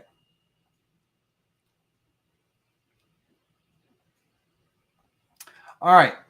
Now let's think about this for a second. An 8-point star.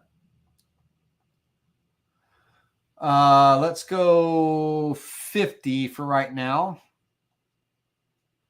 No, 50 is going to be too small. Let's go 75. There we go.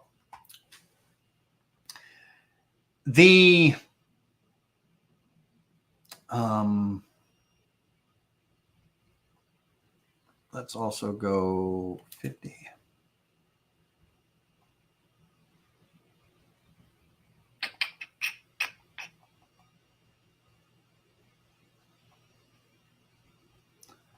Whoa.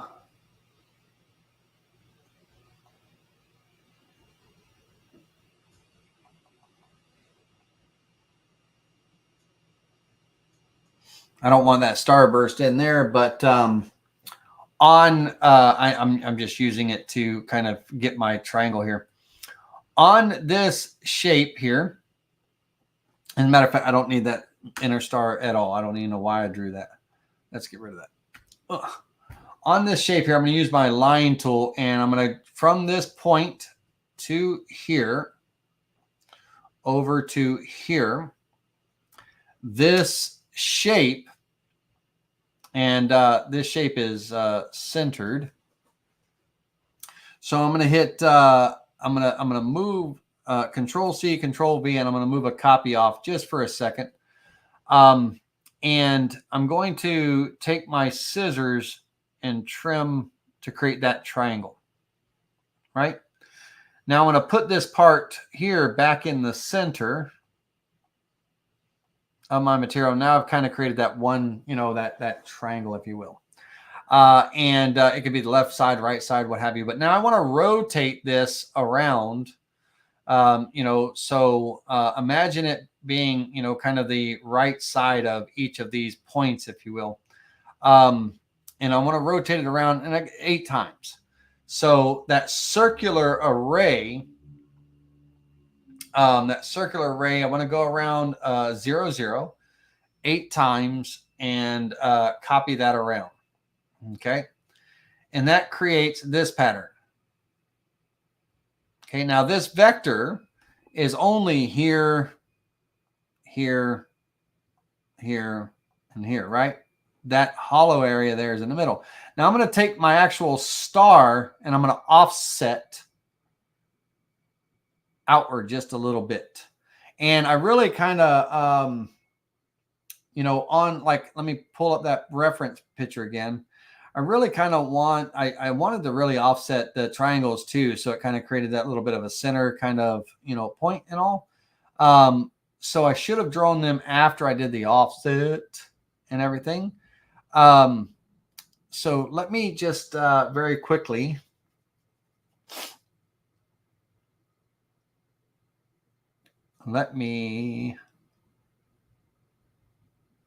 I'll just offset that one outward, keep sharp corners, and I'm going to go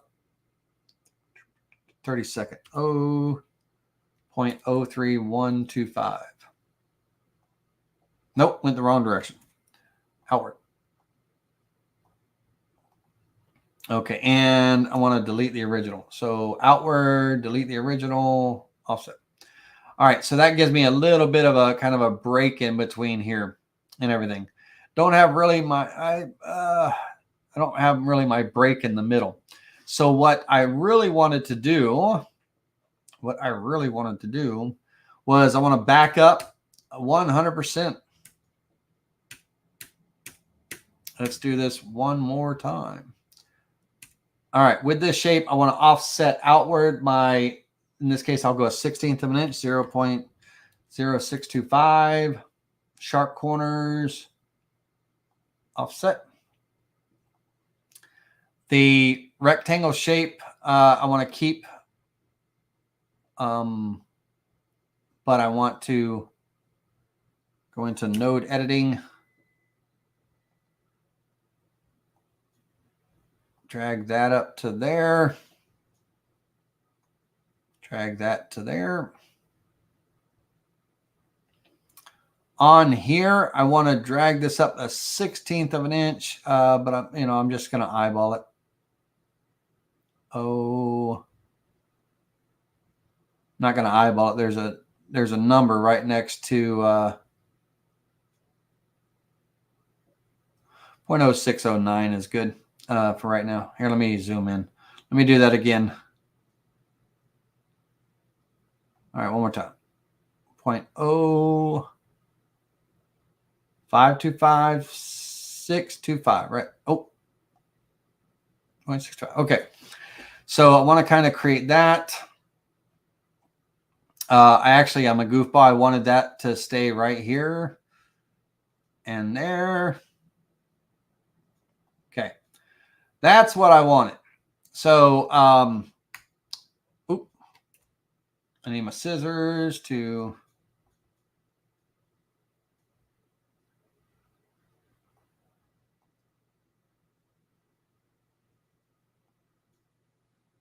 how many lines do I have?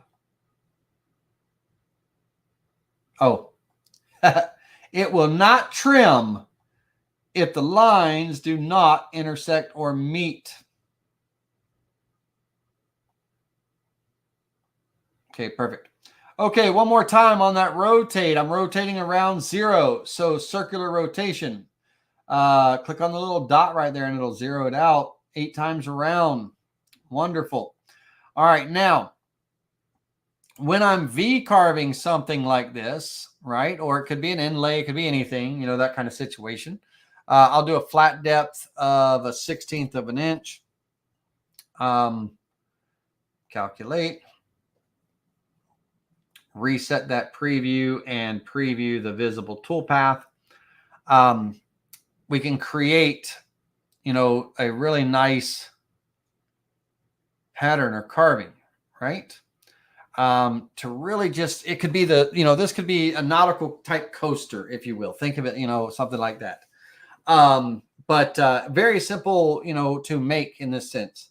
So I created an 8-point star, offset it out 1/16 of an inch, kept that that first line in, drew that one side triangle, this triangle, here, offset it, up a 1/16 of an inch off the center, rotated it around, and then that gave me the vectors so it'll carve. So if I turn this off, the color off, every other one is getting carved, right? We know that. And so, very simple and easy to, Roger S., no problem. Thank you, man. The very simple and easy to, create a pattern like that. Now let's look at a different pattern. Let's look at something different. So let's take, let's go move to layer.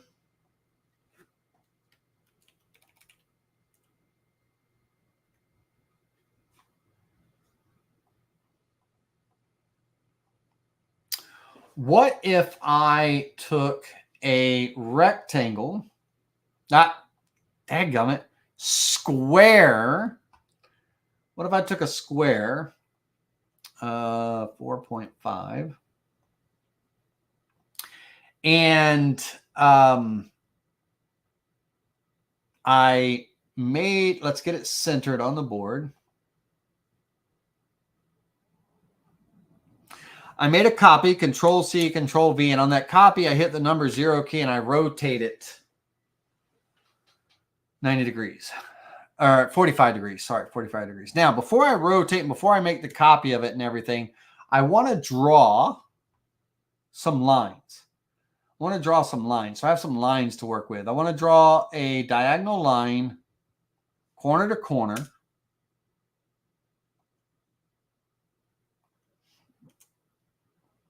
I want to draw my vertical line going down here and this going here across here.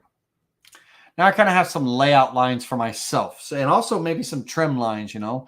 But now I'm going to take that that square again and Control C to copy, Control V to paste, and then I'm going to hit the number 0 to rotate 45 degrees clockwise. Okay. So now I have some vectors that I can use for trimming and all. But now I'm going to take this vector right here and I'm going to offset it inward with sharp corners a small amount.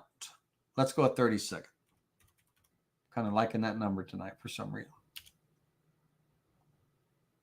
Okay. Now what this is going to do when I do my trimming, my scissors and all, it's going to give me that kind of gap, between the lines and stuff. And I mean, it's going to give me that difference. So when I carve, I'll have that look and all. You'll see in a second, it'll actually all come together. Now on the, when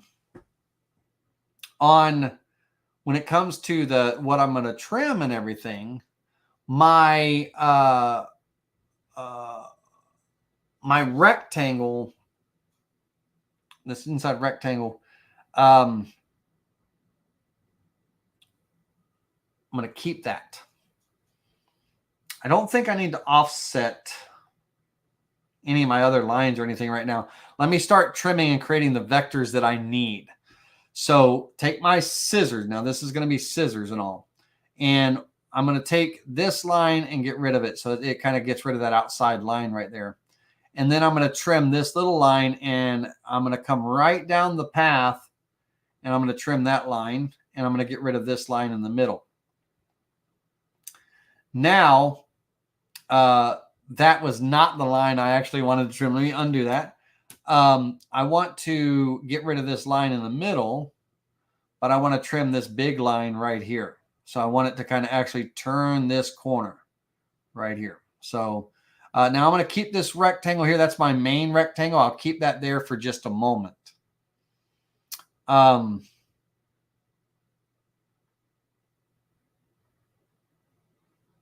I can visually see it in my head right now. I'm going to undo everything. I do need to create that second offset.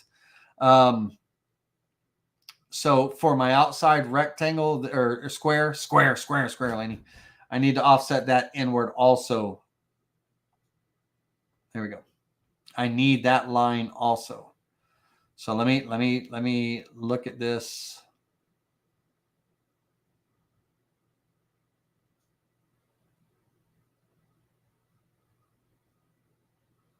No, wrong ones. That one does not get, this will make sense. That one does not get offset. My lines,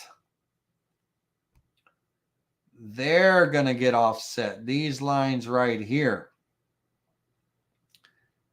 they are going to get offset in both directions. So we have a choice for both directions right here. They're going to get offset, and I need to divide that in half. So divided by 2.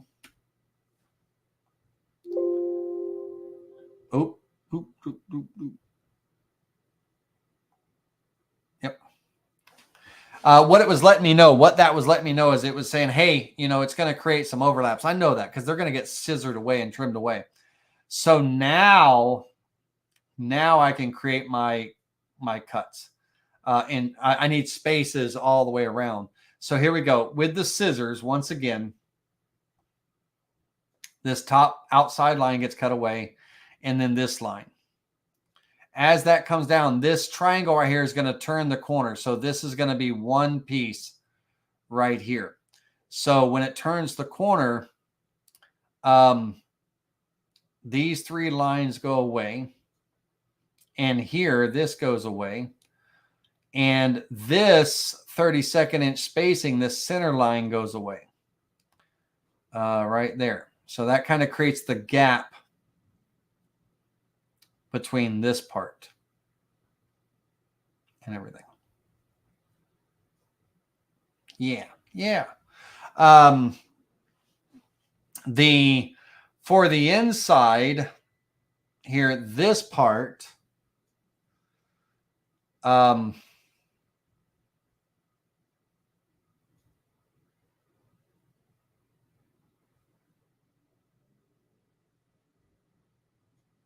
I need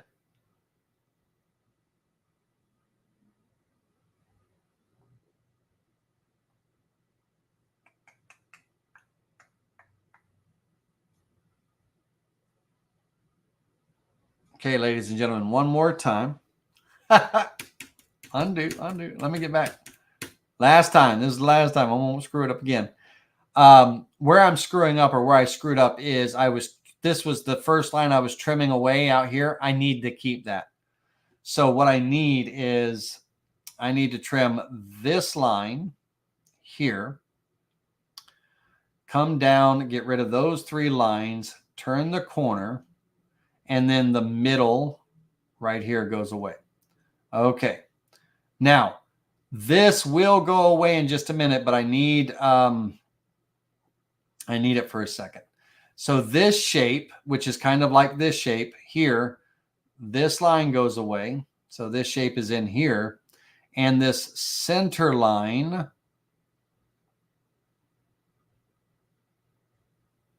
goes away all the way to there. So it creates that void right there in the middle.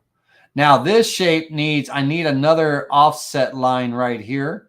I need to create that difference. So I need to offset this inward for a moment. Inward, that 32nd of an inch. So I got to put lines back, take lines out. And all that jazz. I need to go inward.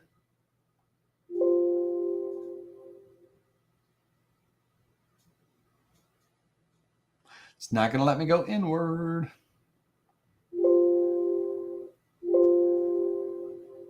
Okay. So it's not going to let me, because they're all kind of connected together right now, it's not going to let me create what I need to create right here. So I'm just going to continue with my four parts, my four outside parts, and then I'll focus on the inside parts. So these four parts right here, this one right here, there needs to be another one right here. So this part, let me just create my outside parts first. So trim that line away, trim this inside, trim that away, and then the center lines.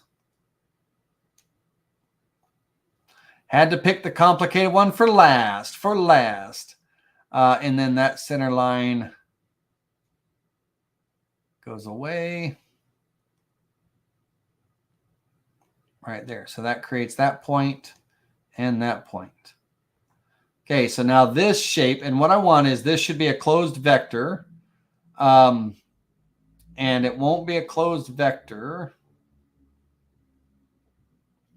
until I trim that line off. So it's going to require me to trim that line off.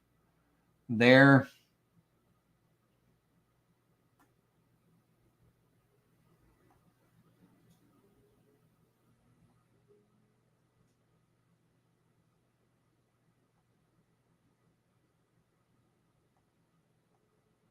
Okay, so this should be one closed vector all the way up to this center line. So trim there and that center line away all the way to that point. Okay, Now I'm getting somewhere. Now it's all clicking in my head. All right, so got to trim away. I do got to trim away that line right there. Okay. So that, if I were to move it out, which I'll put it back, but if I were to move this out, that's one shape, right? Okay. Now, this here has to be the same shape right here. And so in order for that to occur, I got to take the scissors and cut that away and that away. Come all the way to the inside, and that one's already cut away. So now that shape is there. Perfect. So I'm going to have to do this twice. I'm going to have to take and create these shapes and then rotate them basically, and it'll create the other shapes. So that's where my mind was. I gotta create the outside, these shapes first, these 4 shapes, and then take them and rotate them 45 degrees, and it'll create the other shapes I was trying to create. That's where my head was screwing up. Okay. So on this shape here, let's see if that's that one. This one, take the scissors, trim that and that. Center lines, double lines. Inside there. All the way to here and there and there and there. Okay, so that's shape number 3. Shape number 3. Okay, and then on 1, 2 here, trim that. Those lines, those 2 lines in the middle. Follow that to the center.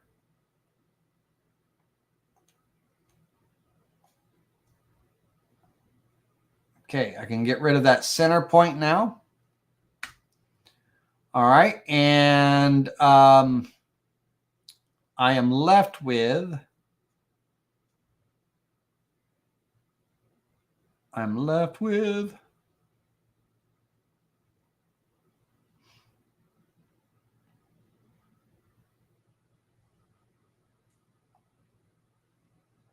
this.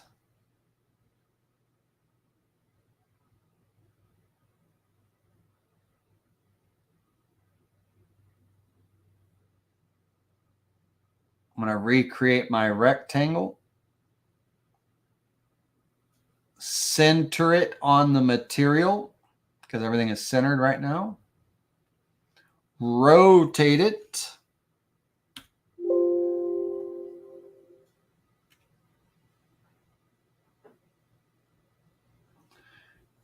Yep.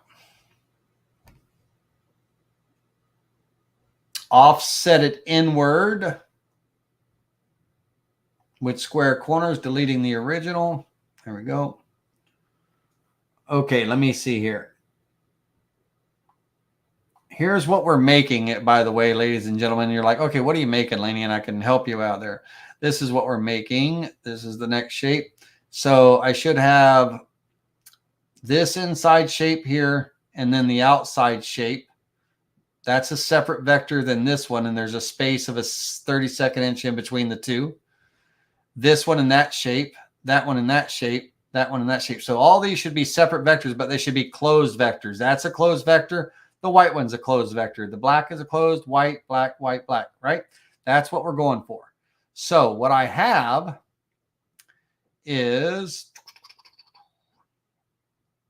okay, this one is not a closed vector, and it needs Control Z to undo. It needs its 1/16 of an inch spacing around here. So it needs to come to this line, needs to come up. So this shape I need to offset.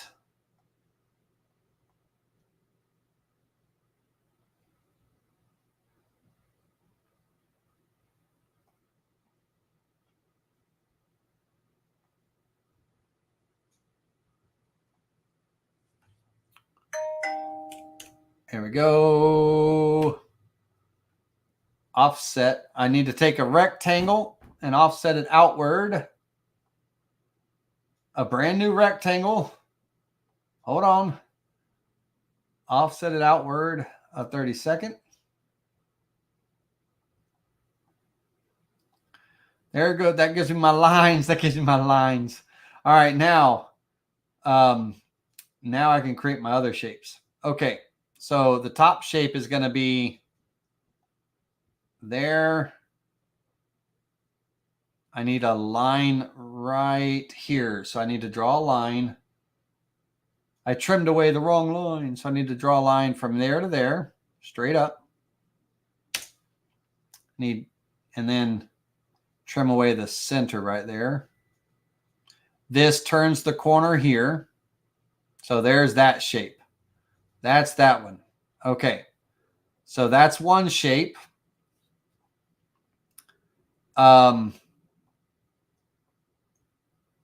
This is the second shape right here. Right?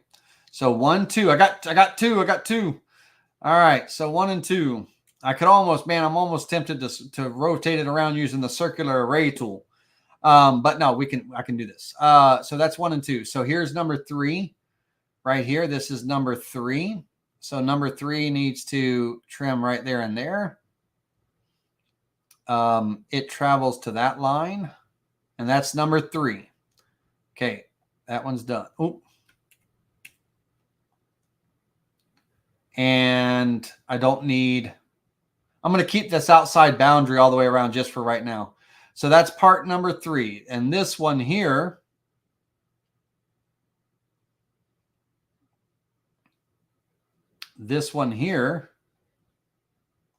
take that and that, come around the corner.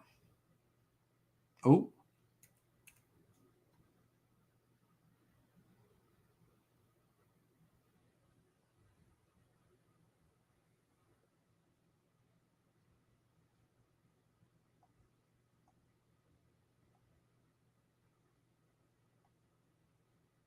We're getting there. I'm getting screwed up again. Control Z to undo. Okay. I am screwing myself up. So here's what I'm going to do. I'm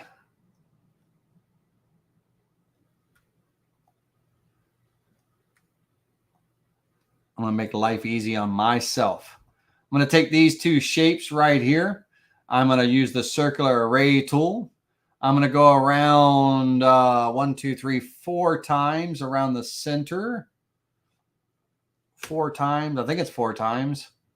Yes. Yes. Yes. Thank you. Man. So, easiest way to do that instead of wasting 20 minutes. Create the 2 parts and then circular them around. All right. So now, how now, brown cow? Now, what I want to do is I want to take this and offset the whole thing outward a 32nd of an inch. And it's going to create this outside boundary, just the outside boundary. And those 3 lines were left behind from something else. Get rid of those. All right. Perfect. Okay, so now I need to carve every other one. So let's start. What's going to look better? So what'll look better? Black being this one. So carve this one, skip that one. Carve this one, skip that one. Carve that one, skip that one. And carve that one. So it's going to be a V-carve toolpath. Could be a pocket cut too, but I want the sharp corners, right? I want the sharp corners. I'm going to go shallow with this, 1/16 of an inch. We can use a little bit larger end mill with this. So I'll go 1/8 of an inch with that. Calculate. Reset the preview. Now it's not done yet. I don't think it's done yet. Preview the visible toolpath. Okay.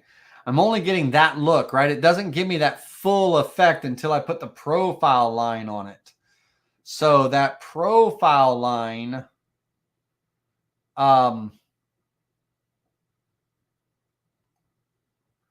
Profile on the outside of the line.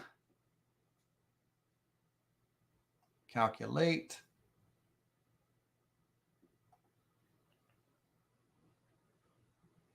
Okay. That's what I want. I don't know why my top button's not working. Okay. So kind of gives us the illusion. And again, this could be an inlay too. You know, you would just be V-carve inlay in the black ones, right? Or the maple ones, right? You just select those vectors V-carve inlay. But this kind of gives the illusion of one thing tucked behind another. Took a little while. Sorry about that, ladies and gentlemen. It took a minute to kind of wrap my head around. I've been doing so many patterns today. But we're going to finish up right now. But this gives kind of the illusion of one thing tucked behind another, right? Now, if you want a little bit more meat right here around this outer edge, then offset that outer boundary further, right? It doesn't have to be a 32nd. It doesn't have to match these lines. So if I were to offset that out, let's say another 1/16 of an inch, and redo that V-carve toolpath, or that profile cut, sorry.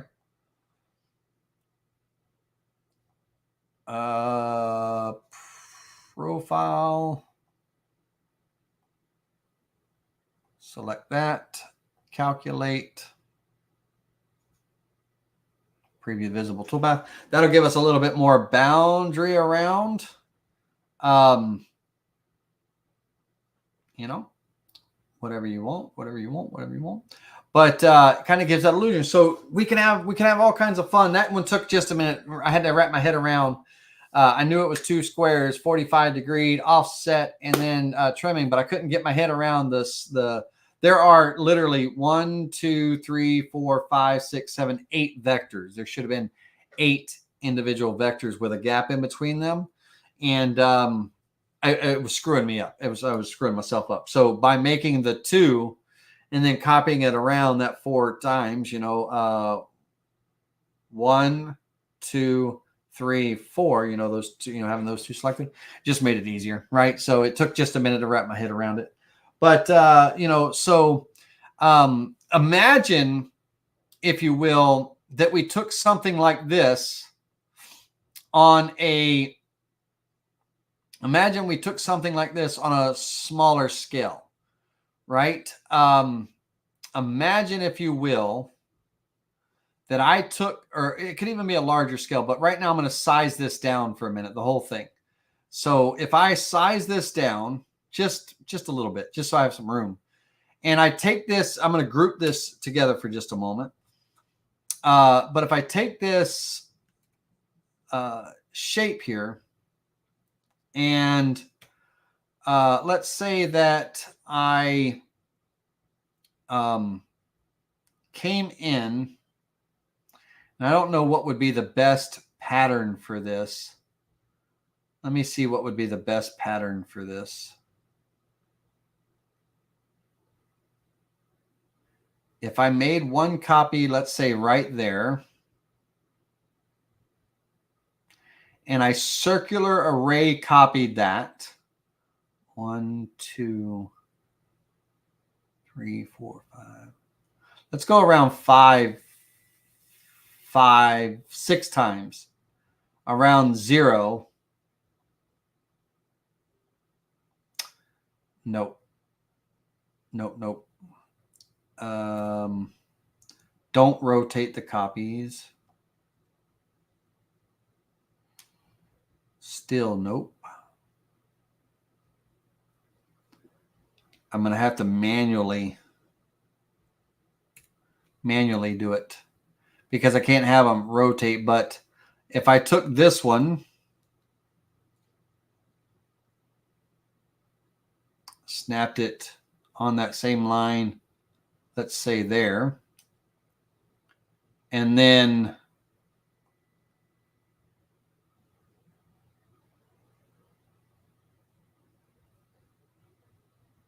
this one here. I should have this little arrow right there. There should be one there and one here. Let's take this around. Now, once I lay this out, I have 4 parts, so I got the 4 parts I need. I could measure left side to left side, bottom to bottom, left side to left side on the rows to get my displacement for the array copy. I actually want to make this smaller. Let's go smaller and let's do an array copy just like that. So size that down. And get my parts laid out again. Hold down the control key. I want this one to be,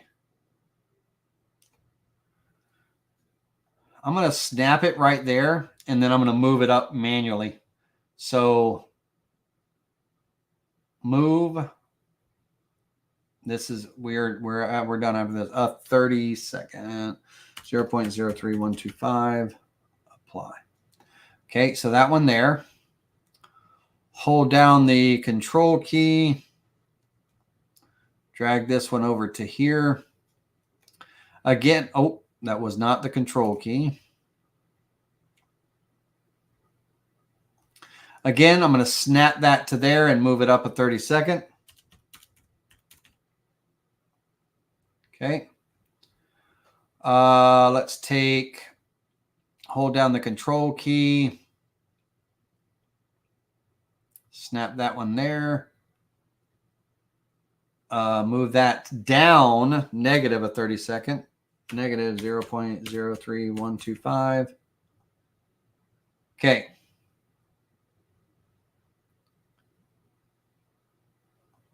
There we go.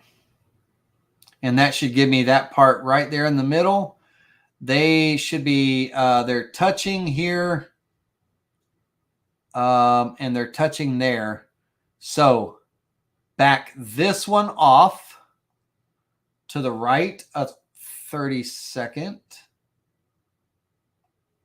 3125. Back this one off to the left, negative 0.03125. That's my 4 parts for my array. That's the 4 parts I need. So take some measurements. So this will be our final array, and we'll say goodbye after this. Horizontal first. Let's go left side of one part to the left side of the next on the same row. Left side of one part to the left side of second row. That's our displacement. And vertically, bottom of part A to bottom of part B. That's my Y. All right, let's go ahead and take those shapes, move them over here, and then take one of them, don't care which one,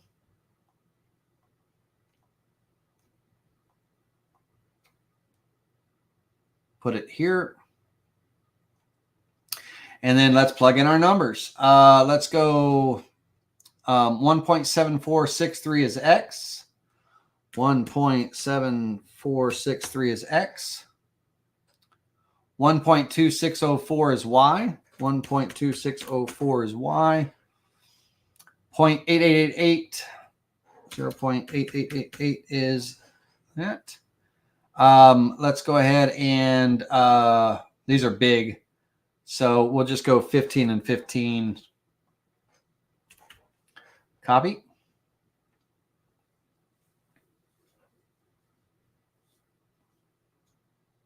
With the displacement. That, boys and girls, is a big old confusing looking pattern. Let me move this stuff out of the way. I'm going to center this on the board. There's a lot of extra there. Center to the material. Let's clear away what I don't need.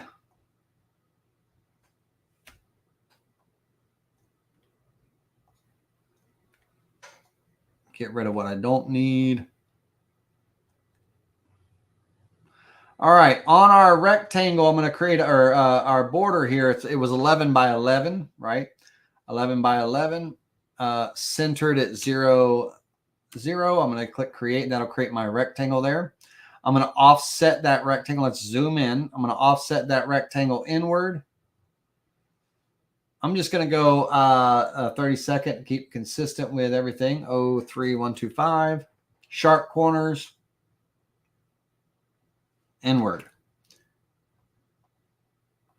Okay. Let's get rid of, because these are going to be complicated for the software. It's going to freeze up the software a good amount.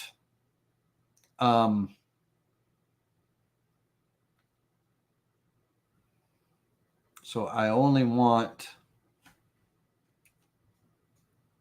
yeah, those are not even touching the line out there. So those can go away. Down here, these are touching the line, so we'll keep them. Over here, these are not. Up here, those are. So we'll keep all those. All right, let's select these two rows. Hold down the Shift key. Let's select these two rows. Select those two rows.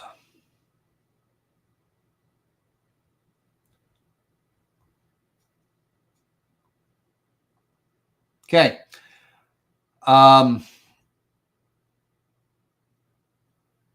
Select the rectangle last. Now this one's going to be a complicated one for it to trim. It's going to take, it might take a second. I want to clear everything outside the boundary. It's got to think. It's got to think. So it's going to take a minute. And while we're doing that, let me say my goodbyes, or start saying my goodbyes to you all. I want to say how much I appreciate each and every one of you for watching me tonight, sticking with me. This was supposed to be a short, simple class. I made it. It ran long again, 2 hours and 27 minutes. But compass rose type inlay, Brooks Martin, you know, all of those type of things could look really cool with patterns and stuff. And we can have some fun with different shapes and things. There are so many. There's a lot that are my favorite. When I type in geometric shape patterns, I have quite a few favorites that I really, really like. That first pattern that we created tonight, that's one of my favorites. The cube, that visual, the one that kind of looks like, you know, the cubes are carved and you're looking at kind of like an inside, skewed perspective. That's another favorite of mine. A single one. Now I'm experimenting. This is the first time I've arrayed this particular pattern here. It's the first time I've made this particular pattern here, but the stars, those stars are compass stars and everything, they're pretty straightforward and everything. But think about that and think about, you know, these could be projects in themselves. They could be very cool art pieces. They could be cool patterns for cutting boards. If you're going to do epoxy fills, they could be just, a coaster type situation and all that stuff. But also think of them as, you know, maybe not something this complex or whatever, but the other shapes and stuff as backgrounds, you know, as backgrounds to something, right? So you have that pattern and everything as well with it and all.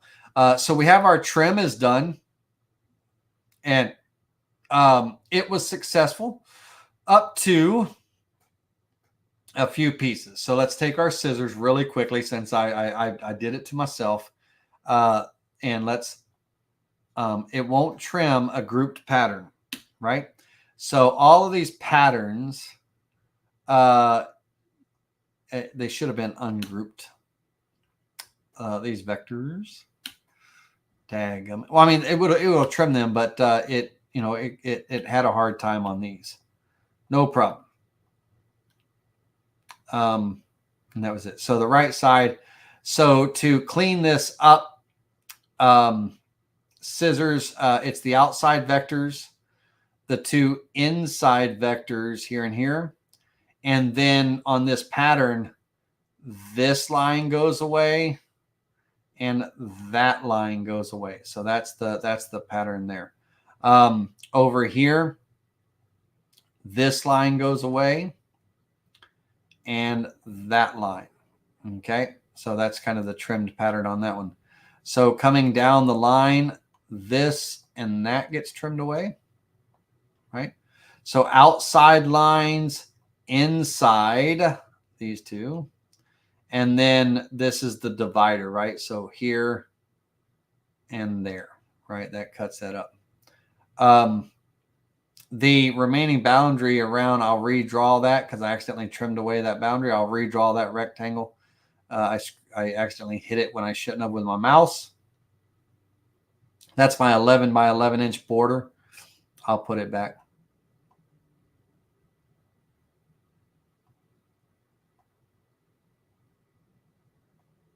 All the way down, making sure that we,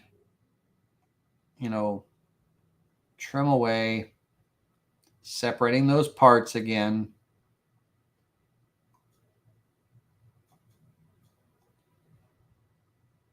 Outside, inside that line. Inside that line. So we're just opening up these highways. These are roadblocks. We're cutting away the roadblocks. Highway. Roadblock. Oh. All right. Zoom in. Oh, okay. On that one, we'll have to come back to it in just a second. It was not trimming nicely. Oh, neither is that one. All right. So on this one, it wasn't trimming, it was deleting all the parts and everything. So I'm going to go into node editing and I'm going to delete this span.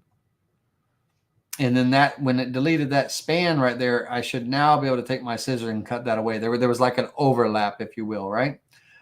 This one, and that's that. So it just had a little bit of an overlap.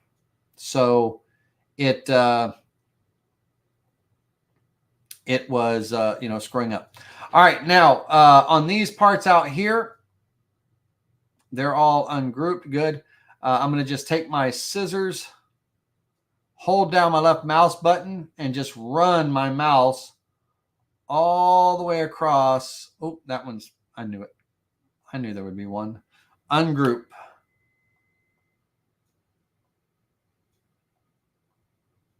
Make sure there's no more.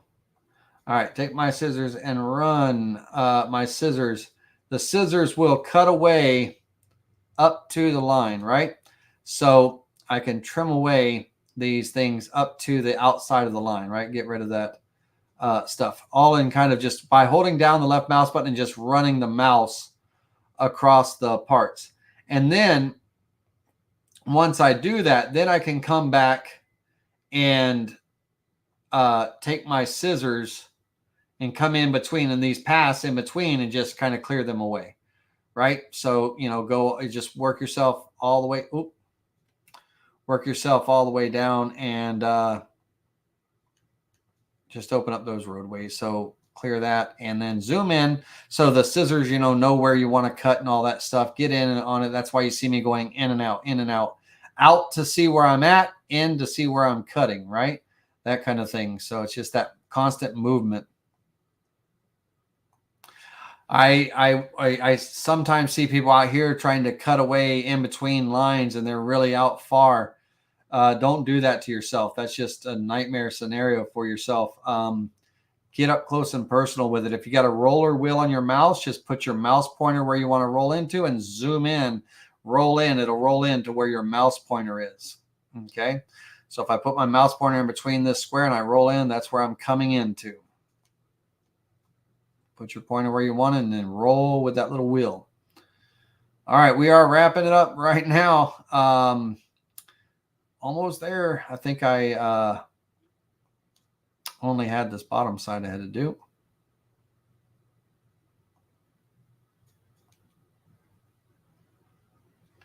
And how big is that? It's only a 10 by 10. Lord of mercy. Just kidding. I knew how big it is.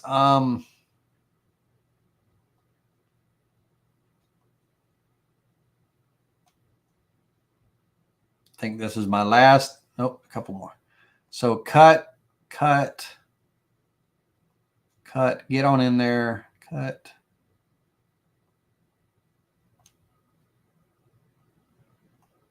I did cut that outside rectangle, but that's okay. I'm replacing it with a new one. Okay, so that's done. So now my outside border, this outside border, I accidentally cut it away. That was my 11 by 11, right? So I want to delete that and recreate it. So center 0, 0, 11 by 11, put it back there. All right, everything else, I can just select this line, and this vector right here, this remaining vector, that's the remaining vector of the square. And I just need to come and like here, I need to open up this highway right here to close off this vector. So give me just a second here. Take those scissors, one more cut to kind of, you know, connect all that.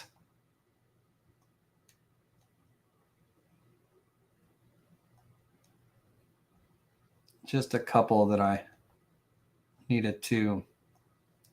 Oop. All right. The rest I should be able to, on this, that line, I should be able to select it. Nope. I gotta trim it. It's gonna force me to trim it.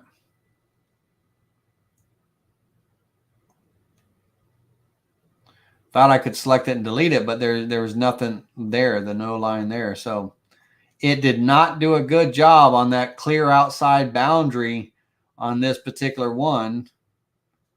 Dadgummit. Always got to push it one step further, Laney. One step further, one step further.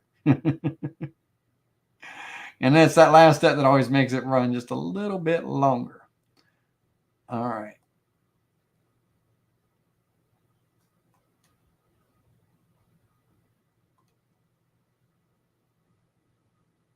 We're getting there.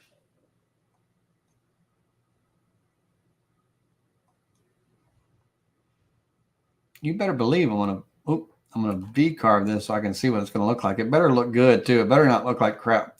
Looks like crap after all this work. I'm gonna be mad.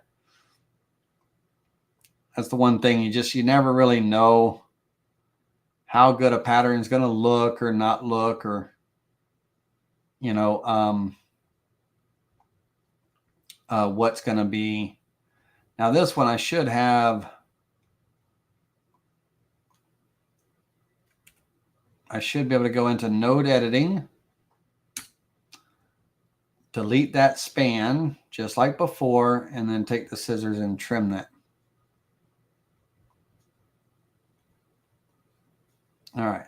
So there's 3 lines here. Those are leftover remnants of where I created my cross sections and all. So those are going to be in there, and I'm going to select them all at one time. I'm just going to do a select all open vectors and delete kind of thing. After I go through and do this side's done. All the other sides are done. This is the last side, I swear. We had to make the round all the way around. It made us do it all the way around.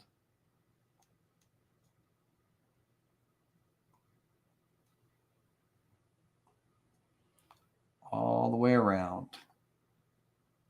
They said, yep, we're going to make you work on this one.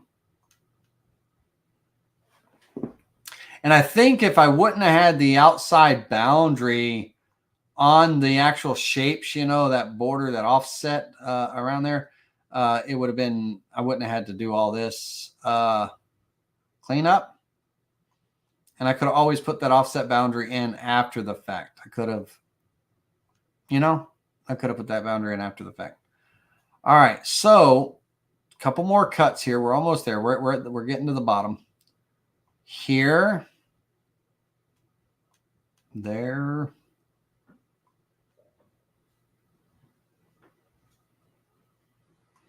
You will not believe how hungry I am. I haven't eaten all day, and dinner is, I can smell it in the background. It's like calling me. We're almost there. I see the corner. I see the corner.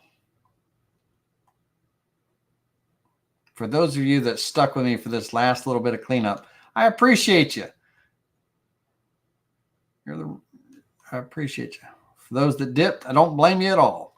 All right. So, we got through all of that. So now we're going to right click and we're going to select all open vectors.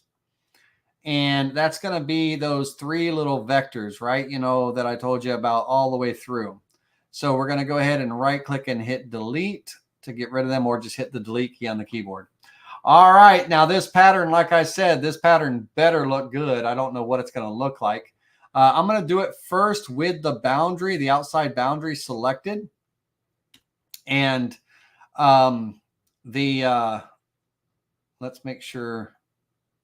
All right, one more time, right click, select all open vectors and delete. Okay. V-carve toolpath.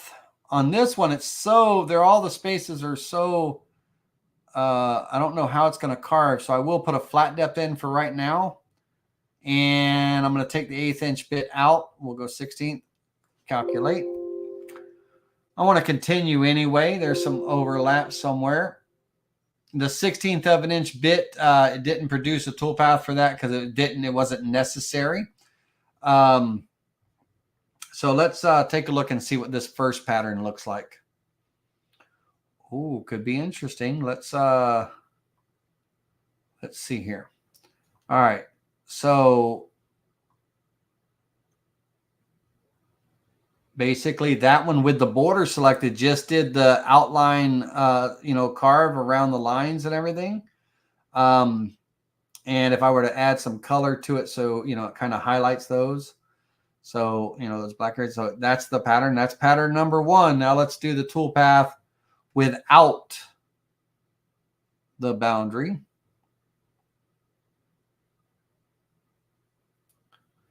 And now this would probably actually look cool if I went through and selected every other one, to carve away, like that pattern, the actual pattern that we did earlier, right? The actual where every other one was carved and the others were black. If I took the time and I went through and selected every other vector and all that, that would probably be a sharp looking pattern to carve, but we're not going to go through all that. Let's see here. V-carve toolpath, calculate. Yeah. Every other vector, like that star pattern where every other one was carved, that same pattern that we did on the bigger one, that would be a cool looking carve. I guarantee it would be a cool looking pattern. All right, this one is going to be exactly like I predicted. It's going to, in my mind, it's going to just carve, leaving all of those center points there. Now, definitely that's the negative of it all, the negative. So definitely don't want that. It's not going to be that. That's not going to be that pattern.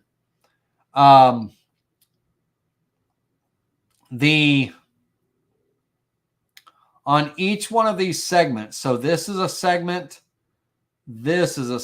right?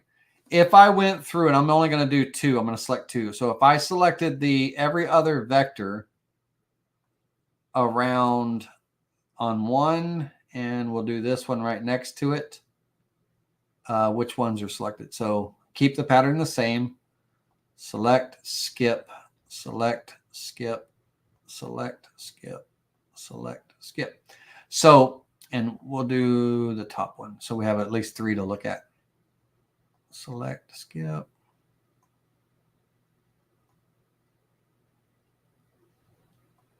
All right.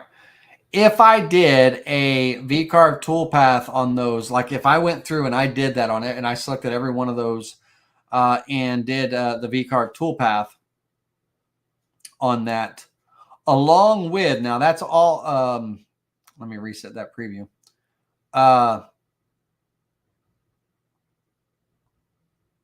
Along with the, the rest of the boundaries and everything, That would look pretty cool, I think. So on those three, if I were to select, hold down the shift key and select that boundary, and that boundary, well, that one, and that one, and calculated that again, reset the preview the visible toolpath. That way you can kind of see the pattern. Now imagine this on all of them, right? That would probably be a cool looking pattern. If it was all filled in with that, you know, that'd probably look cool. That'd probably be a cool carve. It'd be tedious, right? You know, there's a lot there depending on how big. This is only a 12 by 12. Imagine 20 by 36, right? Having to go through and select every other vector and all that stuff. Now, if I were to create one, right? If I were to create one and then go through and group, like select those particular vectors and group them together when I do the array, then they would all be grouped in that array. And I'd only have to ungroup the ones that would need to be trimmed and, you know, that kind of thing. But imagine a whole board of that pattern. That'd probably be a cool looking carve. All right, everybody, let's go ahead and let me clear out the board here. And I'm just going to go back to our first pattern of the night, preview the visible toolpath, to have something to end on, a note to end on there. Let's reset that one more time, and let's go in there and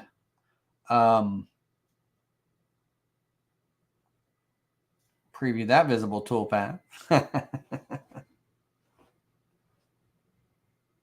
There we go. All right. With that being said, I want to thank you for your time. I appreciate each and every one of you. I'm going to bring myself back up large.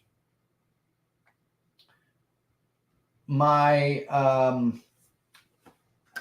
paid subscribers that are still with me tonight and everything, I'll make an announcement here, try to figure out when we can do our class that we missed last night and everything, but I'll let you know. Array copy the toolpath. Exactly. You can array copy the toolpath for sure. And that is a thing. We do have an ability to array copy a single toolpath. So Brooks Martin, that's exactly right. I want to thank you and encourage you all. Like and share the videos, right? You know, if you like it or thought it was interesting, share it with your other CNC friends and all. It helps the channel a lot and all that stuff. And until next time, y'all have a good night. We will see you next Thursday night at 8 p.m. That's really it, you know. And if I didn't get it to any questions, I don't think there was a lot of questions. But if I did, I'll go through the chat. If I didn't get to other questions, I'll answer them in the comments section and all. But all right, everyone, y'all have a wonderful night, and we'll see you next week.